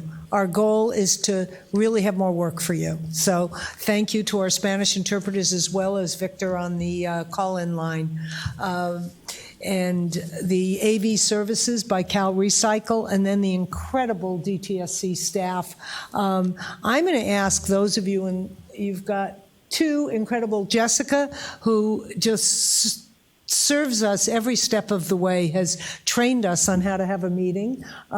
Thank you, Jessica, and Dion, and Patrice, and your whole team that make sure we have coffee and so much more. So we have been incredibly well supported, and we appreciate every single one of you. So I think unless someone has a pressing other comment that they want to make, I am going to look at Chuck, because I know he does. Okay. I just want to mention really quickly while you're walking up to the podium that I don't even know if this is a full comprehensive list of everyone who has had hands in this meeting. So I just want to throw that out there. Thank you. I really appreciate all the support from my DTSC colleagues and from all the other support folks that have assisted us in making this a successful meeting. Thank you. Thank you, Jessica. My apologies, Chuck White with Manette. I meant to ask this during the calendaring process, but all the meetings are going to be in-person meetings. I got that. Yes. But are you also going to have a remote attendance option on all those same meetings? They'll be webcast as they were today. Okay. With people having the option to call in. That's one to make sure. Okay. Thank you very much. Yes, absolutely. And to the 200 or so people that watch the webcast, I hope you'll send us more comments, email us. All that information is up there. And I think that's it. Can I have a motion to adjourn? This is Liz. Oh, this is Liz. I move to adjourn. Second, Alexis? Can you call the roll, please, Jessica? You don't need to. I don't need to roll, call the just, roll. if everyone would affirm by saying aye into their microphones. Aye. Aye. Okay, thank you all so much. Appreciate you. The meeting's adjourned, I guess I'm supposed to say that. Okay. Yeah? Okay.